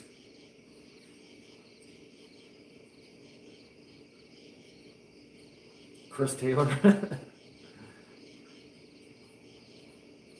All right, Kat, you take care. I appreciate you stopping by, man. I appreciate, all the help with the channel and the Etsy and everything. Like, you're literally like a freaking godsend for shipping me fur and stuff for my projects here. I totally appreciate you, man. Totally appreciate you.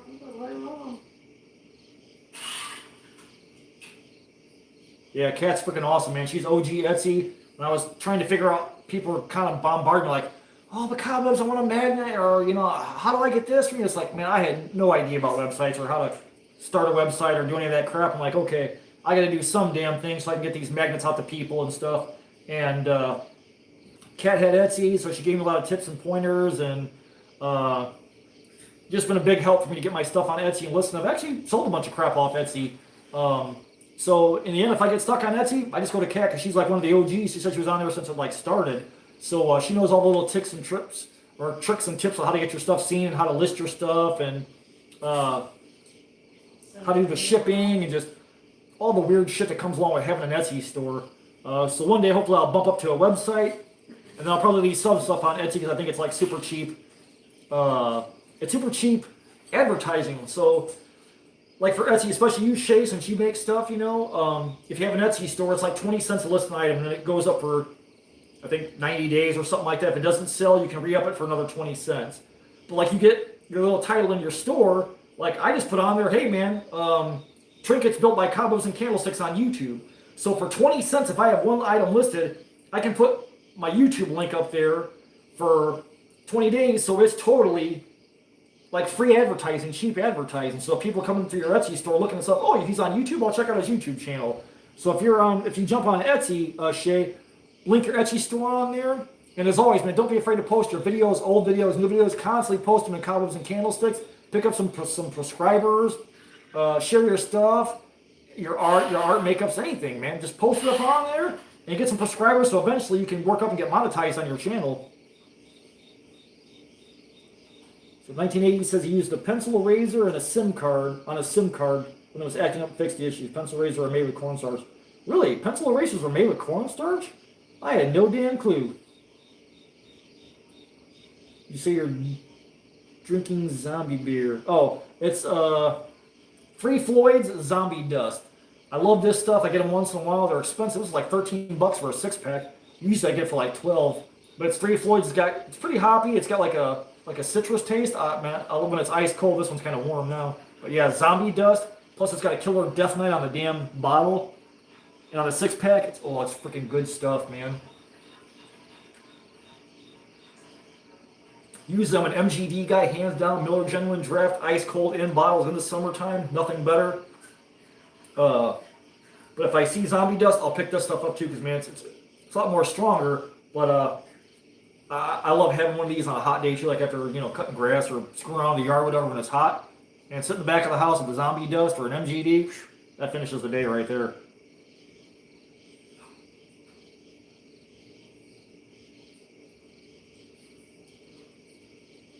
See, freaking zombie bears. Probably just never label. I had some wine that label was from The Walking Dead. The cork had blood and barbed wire printed on it. Yes, I kept. Oh, that's cool, man. I think I've seen the Walking Dead blood or Walking Dead wine listed somewhere. Not in stores, but listed somewhere. Knocking that over. Cats with actually support David Ross, and we also root for the Yankees. Oh man, Yankees? Like Derek Jeter Yankees? Oh man, David Ross is awesome. Grandpa Ross. But they just lost the whole team, man. Javi Baez left, Chris Bryant left. They got rid of all their star players. Like, what the hell were they thinking, man? Like, what is wrong with Theo Epstein? Like, dude, man. You had a dynasty team there. You just let it all split up and stuff. Like, ugh.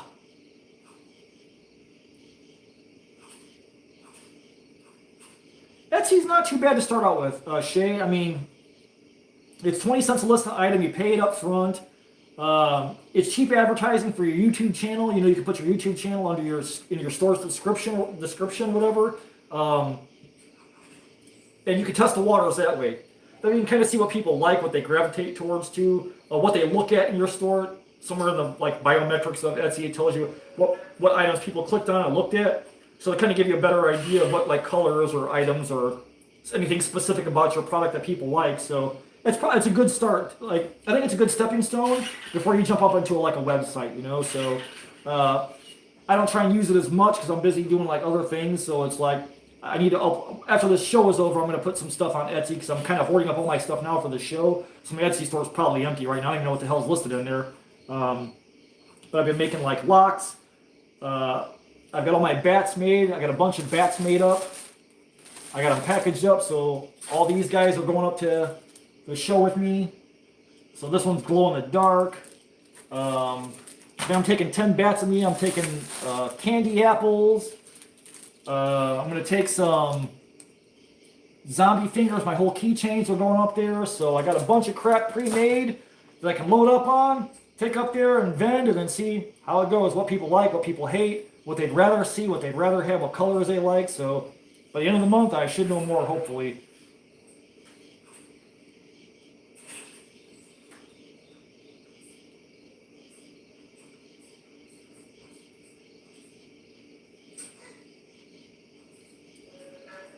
There, make sure I'm caught up.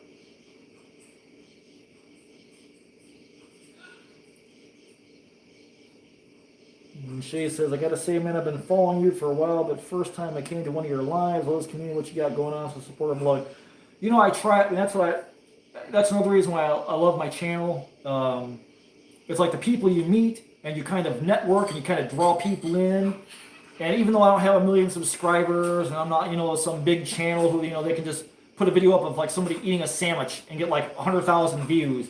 The community alone is totally worth it. You totally get back in spades everything I put into the channel. Same as Vic, same as Dave. We've all had the kind of thing we want to do a channel, man. And it's a pain in the ass to get monetized. Dave's struggling right now. You got to jump through hoops. I mean, a lot of the stuff is a lot different when I first started YouTube. When you upload a video, oh man, you got to fill out questionnaires. It's 10 minutes of paperwork just to put a damn video up, which I get, because they want to weed out the scumbags. But I feel what I put out there, I feel I get back tenfold, man. We have a den mother, and cats help me out a lot, and everybody's always willing to help and pool knowledge and share what they've learned or where they've been, or how they've done something. It's great, man. That's why I've been so happy. For you to make it to 2 years, a lot of people get to a year on YouTube and oh, I'm done. I'm not getting enough subscribers. I'm not getting this, and it's frustrating. You can do your best work and nobody watches it. Or you'll watch a video that's something stupid and you get 800 views. What the hell do you like that for? There's another channel where a girl quit because she had 4,000 subs, but she couldn't get monetized. Because she would walk up the stairs and show her ass, and then everybody would click off her video. So they would never watch the mask unveil or whatever. But you got to have 4,000 hours of watch time a year to stay monetized on YouTube. So if you're not grinding, or you're being lazy, or you're just doing your best work in your first 11 seconds of your video, people are going to click off. YouTube can be a cruel mistress. It kind of sucks, but you kind of learn from taking your knocks. Like, okay, well, if I go this route, maybe this will help me. But for me, it's not really about the money. She was pissed off. They're putting ads on her channel. It's like, well, that's the other thing.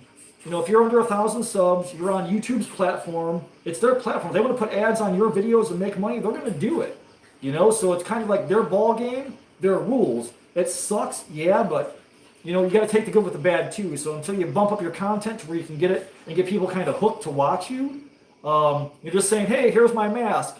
It was made 2 years ago by a company, and that's all. Some people ain't gonna watch you, but they'll watch you because you're cute. So you got 4,000 subs, but like nobody watches you for more than 10 seconds. It kind of sucks. You got to change your game up. You got to put some more substance there to get people kind of drawn in to watch. So that's the other thing about YouTube. I've been lucky. I've been embraced, and I'm happy. I feel like everybody's kind of grabbed onto me. Sure, I have some haters, but that's fine. No matter what you do in life, we're gonna have those. I don't care. It's been great, man. It's like I've got like back what I put into my channel. I've got back tenfold from everybody. It's great, man. I totally feel the love. I can't complain whatsoever. If it goes away tomorrow, I feel like at least I made a good mark, and hopefully I've taught some people some stuff. I've learned a whole bunch, that's for sure. Because everybody on YouTube is teachers in one way or another, whether they know it or not. Thank you. I just hope to be on, something I can do in the years to come. And maybe one day it'll be a full-time job. I don't know, it just kind of depends on how things go in the car world and what's going on in life. So, I'm down, but for me right now, it's like one day at a time. I've got 100 projects planned. I know Vic and Dave do too. So there's still a whole lot more to come, and hopefully like 2 years turns into 10 years. Like Alan at Still Peace has been on 12 years, something like that. That's a long time. That's a big audience. So I don't expect it overnight.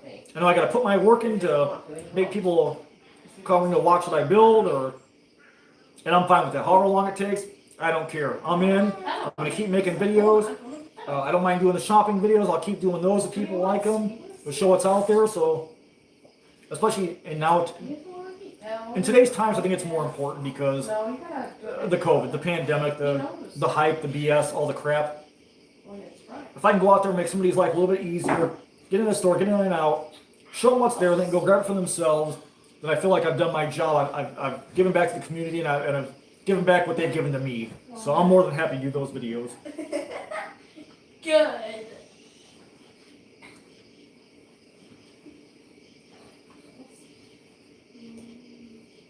Shay says, did you say something about candy apples? Every time I eat a caramel candy apple, my cap falls off my tooth. I get loose from my teeth. I do, but mine aren't edible. Mine are resin. I don't have one in the cabinet. Alabama, Hawaii. No, I don't have one out here. I think they're all out in the shop. Yeah, I make candy apples. Well, Vic wasn't sure. Gemmo, he was sick, wasn't feeling good. He went and got checked out. Comes back as COVID, I think. And they gave him some meds, and then he took all the meds, and the meds didn't work, and he was kind of like dragging on and on. Like poor James at Hunters Anonymous got it right before his surgery. He had it for like a month. It just beat his ass down. So me and Dave were like, well, it's up to Vic. If he wants to tell people, that's on him. That's up to him. But if not, we're just going to roll with him and be like, hey, stop shaking that snake. Put it down. We'll let him announce it because it's for how he wants to treat it. It's his situation, so he can treat it how he wants. So he was just down for a while trying to gather strength. He was home for a lot of days. He had it in his chest real bad too, kind of lingering. So he's kind of getting back in the swing of things again. So he's got a bunch of videos coming next week, so you guys should look for those. I think he said he's got 2 videos coming for sure next week. He's going to try and do a third one to get caught up on Creepy Town and all that stuff. She says, sometimes it's more rewarding to have a small community who cares rather than the 100,000 subscribers that don't know one another. That's the thing, like, I see Jada Libra, and she's, I don't know, 225, 250, and she's like, oh, you know, I love talking to you. And this is back when she was at 100,000. I was watching her. You know, I love talking to you, to my viewers in the comments down below, you boys and ghouls and all that shit. And she would do hauls and show videos of Halloween stuff where she got something. I'd ask a question, nothing. And so it's like, all right, you know, I get to a point where you're such a big YouTuber, you can't answer every question. But it's like after like years of answering questions, I was like, man, I'm done, I'm out, man. It's like, you know, I just don't, I feel like I'm wasting your time, I'm wasting my time. So it's like, I'll just move on and go somewhere else. So, of course, I don't expect everybody to kiss my ass, I'm not special, but, you know, it's like, man, I think I left enough comments that she had to have saw something, like, especially early on in the video. Then Melissa, she started posting on Rumble. What is Rumble? I've never heard of that. Chase is exactly sorry from spamming in the chat and passionate about the subject, in particular my live streams on YouNow. I've heard of YouNow, but I don't know what it is. I've never used it. I've heard of Twitch, never used it. I enjoy the smaller streams and getting to know my community rather than the big screens.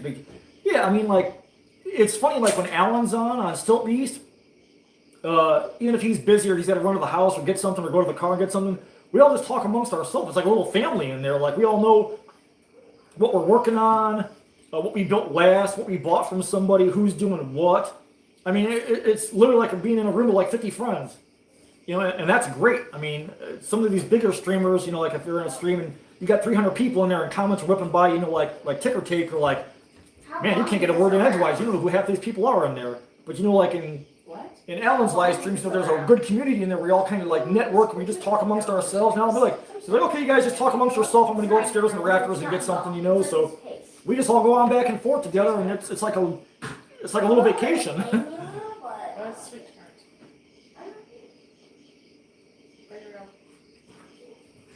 2 for 2, the live streams I have with a bunch of views. That's cool. Hit stop on the Candy Express. Know your Joe. How much space do y'all dedicate to Halloween prop storage? All of it. I don't like that stuff. That crap I'm gonna eat. That's probably old too. Old candy's gonna be nasty. This is from 5 years I'm ago. gonna throw them out. No. Joe, I stick my stuff. I got a shed. I got some junk in one shed. I bought a second shed to put stuff in. I put stuff in the rafters of my garage, my shop, little shop area. I hang stuff on the walls. I try and hide it everywhere I can.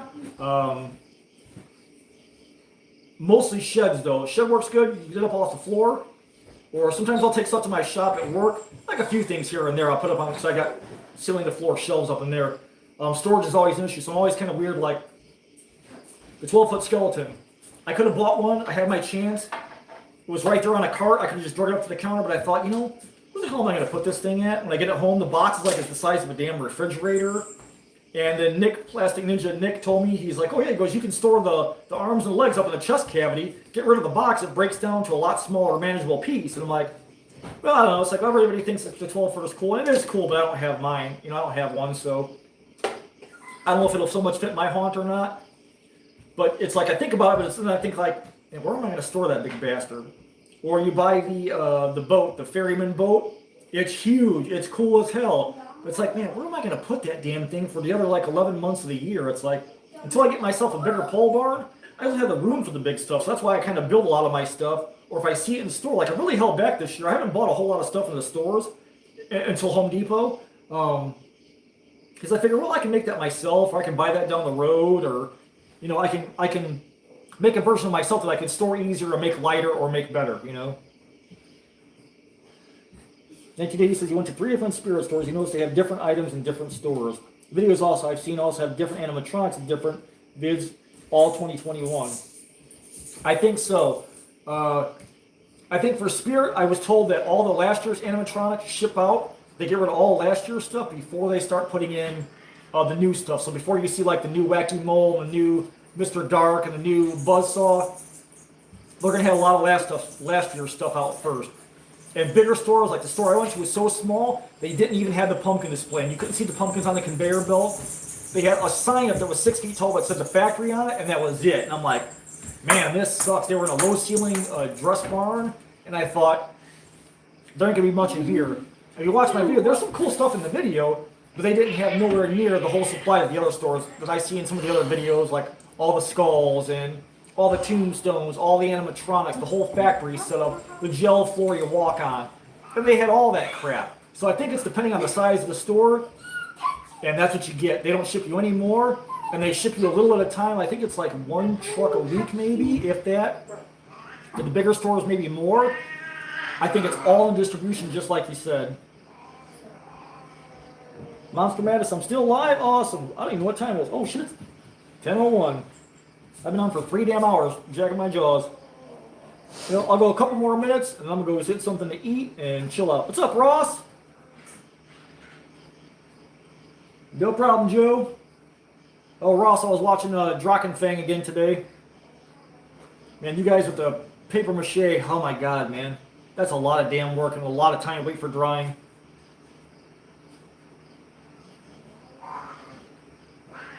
Yeah, Monster Madness, I haven't even finished my beer yet. I'm still like half a beer down. You stink. With carnival corn. You stink. And you know it. Yeah, I'll go to 10:15, and then I'll go make me something to eat and chill out. And that's most of the point of this. The whole point of this stream was just to say hi and thank you guys for watching, viewing, commenting, liking, subscribing. Coming over to CNC on Facebook and sharing your stuff and let you guys know, man, don't be afraid to share. Like Ross is starting a YouTube channel, the Hermitage Crafter. I told Ross, man, make sure you post your videos on Cobwebs. You know, share your stuff there, get subscribers, get some love. Like the whole trio, we constantly encourage everybody, man, to self-promote, do as much as you can on our page and put your stuff out there so people can see you, they can find you, they can come to you for product. Or for anything. We're not one of them, you know, we're definitely not one of them groups like, oh no, everything's got to be submitted for approval. It's like, that's dumb, man. What's the whole point of being in a group if everything has to be submitted for approval? That's dumb. That's asinine. We don't do that in any of our groups. Sure is a lot in Cobwebs, that's for sure. But it's Halloween, 3 hours is nothing. It feels like nothing. It feels like I've been on for maybe an hour or so. Hell, I've been on YouTube for 10 years. It feels like I've been on for like 6 months. Or I've been on YouTube for 2 years. It feels like 6 months. Yeah, it's crazy, man. To think like 4 years ago, I was thinking about doing a YouTube channel, and then I watched like 2 years of YouTube to see what the hell YouTube was all about before I even launched my channel. And then I made my little pumpkin video, and sure enough, 2 years later, here I am. Arguing with a cat. 2 years later, I'm still here, and I got Dave and I got Vic beside me. And we just hammer away, man. We try and make as many cool videos as we can and put as much stuff out there to kind of distract everybody from the news and all the COVID. COVID's really been kind of a big catalyst for a lot of channels. A lot of channels have blown up because people are stuck at home, you know, watching YouTube because regular TV sucks or whatever, you know, or they don't like reality TV. It's been a grind for us, but we love it, man. We love putting projects out and sharing what we know and then learning things from you guys and seeing what you guys are building. You know, it's like, it's community, man. It's the best community. I don't think there's anything out there more tighter than you put, you know, 10 haunters in a room. I think they can literally take on the freaking world. I don't think there'd be any issues because we all share, we're all connected. I just wish the rest of the world would take a clue from us and just be like us, man. I mean, there's no problem you cannot solve with 10 haunters in a freaking room. I swear to God. Because everybody knows a little bit different things. And we pull knowledge, and we just overcome shit, man. And that's what I love so much about the haunt community. And just zip it, get rid of it. And just share what we make and sharing with each other and inspiring each other to build more cool stuff. And, you know, you cannot beat the community. And the support for it, for the 2 years I've been on, has been great, man. I mean, I cannot complain whatsoever. I've had so many cool people and contacts and companies and just people I talk to and interact with every day and on Facebook and everything else. It's freaking amazing, man. I mean, yeah, the money part sucks, but it's like you get paid back 10 times over in spades with, you know, the people you meet in the community. So for that reason, man, if you're even thinking about doing a YouTube channel, man, throw a video out there and then just jump in. Don't hold back. It doesn't have to be perfect. It doesn't have to be like, you know, edited perfect. My editing sucks. After 2 years, my editing still sucks. It ain't got to be perfect. Like Vic says, it ain't got to be perfect.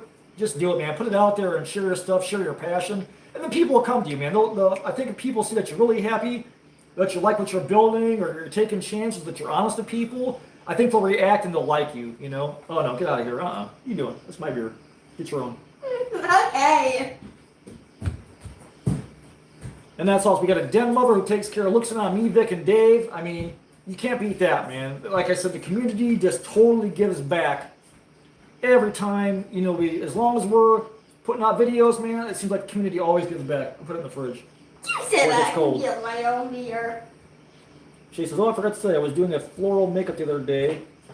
Couldn't get the dang glitter open and spilled all over my carpet. Then my cat decided to roll out and make my... Oh, man. I'm a no glitter here. No glitter Good going. for you. No glitter. Glitter bombs. I would put that person in a trash bag room, like completely walled off, like in Snatch, when they walked in that room, they plastered off that whole room to kill that guy in the lobby. No glitter, man. Oh, no. Although I do like, you guys watch Mark Rober on YouTube. He's got like 21 million subscribers. The guy was a rocket scientist, and he quit rocket science to do YouTube. So he made a glitter bomb for Porch Pirates. Oh my God, is that thing amazing. He's got, I think, 2 or 3 upgraded versions on the Mark Rober channel. He got Macaulay Culkin help him in the second video where people the Porch Pirate steals a package. They get it home and there's like 4 iPhones in there, and it's recording all 4 directions. And there's a little thing on top of the package that spins, and it's got the world's finest glitter in there. So they pull the cover off. It's called like iHome, or it's called an iBox, or iSomething. It looks like it's expensive electronics. When the thieves get it home, they slide the cover up. It flings glitter. It starts recording them. It plays police sirens. People throw it out of the car. They've had people open the package in their house after they steal it and bring it home. It's the funniest goddamn thing on the internet. Oh my God. It is so great to see thieves get glitter bombed in their own house and then get mad about it, man. One guy opened it on his bed. One lady opened it in her living room, all over the back of her couch. One lady opened it on her kitchen counter and went all over the kitchen. Oh, it was freaking phenomenal, man. Unfortunately, with the makeup artist, you got to learn to work with it as much as I don't want to sometimes. Ooh, man. Makeup and glitter? Yeah, no way. I'm so glad I wasn't born a woman. Makes you want to make one for Halloween. Monster Madness, I love the glitter bomb bits. Dude, those are awesome, man. Mark Rober is freaking phenomenal, man. That glitter bomb was... And then it's got trackers in it so they can go to the person's house after they steal it and find out where they were at, where they dumped the cameras and all that stuff. Oh, it's too funny, man. Yeah, Macaulay Culkin was in the second one. And I think there's a third one. He put the police sirens on there, 4 phones, GPS. That guy is unreal, man. His squirrel golf course, or his squirrel obstacle course is freaking great. That dude is something else, man. He actually got Macaulay Culkin in the video. This guy was working for NASA as a rocket scientist and quit. He does 1 video a month on YouTube, I think. So he does 12 videos a year, I think is what his deal is. Yeah, the fart spray canisters are in there. So it's spraying fart spray like every 10 seconds, police sirens, the glitter bomb, it has police band chatter on there, so people are freaking out trying to throw it out their window. Oh, it's the funniest damn thing, man. Oh my God. And then the second one, and the last one, he upgraded the fart spray to make it was worse fart spray. Get rid of this garbage crap, man. Put it in a bag somewhere before it gets in the house. I don't want that trash by me. Take your glitter bombs and go. Don't. Before it's going in the trash. We're going to start dropping crap. I don't want it on cats, I don't want it on me. Freaking sequin hiv.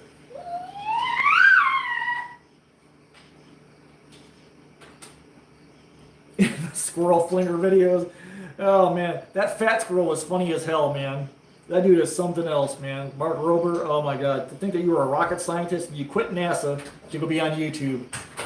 That's a rarity, man. Good for him that he made it. He gets 20 million views like in a day or 2. It's funny as hell.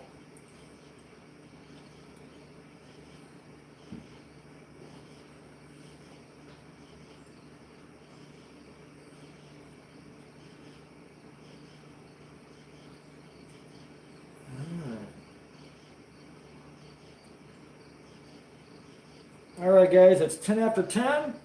I think I'm going to call it here. Let everybody get some rest. Get ready for the holiday weekend. I think I'm going to take Monday off for myself, do some running around. I'm going to start a new video. I think I'm going to work on the witch's tripod. So I have my demon summoning cauldron video. I want to add a big tripod to that. Like this year, Home Depot put out the bubbling tripod cauldron. But it's crappy, man. It's really cheaply plastic made. It's like $80. It's like, I think it's a waste of money. So I'm going to try and build a tripod for mine. A little bit different than theirs. But I want to make mine as good as it's going to last. So I think that's going to probably be my next video. Then I'm going to do that tombstone video where I'm going to hard coat tombstones for you guys, a bed liner. So I got a whole bunch more stuff in the works. Me and Vic and the trio are going to be busting ass all the way up till Halloween and then beyond. So, man, I'm just happy you guys are there. I'm happy you like it. I hope I do videos that you like. If you guys got ideas for videos, drop them in comments anytime, or come find me on Facebook on the Cobwebs and Candlesticks page, or any of the trio members. We're always happy to help out you guys with prop questions or shopping questions or just anything, just to help give back to our community. I got a lot going on, so look for a lot of stuff coming out. I got more shopping videos probably till the end of the month or so, until I hit most of the stores, at least in my area. So I like watching what other people shop for. Get that crap out of here, man. Go wash your hands. And then go to bed. Yeah, this is really my 2-year. Okay, Savage, beat it.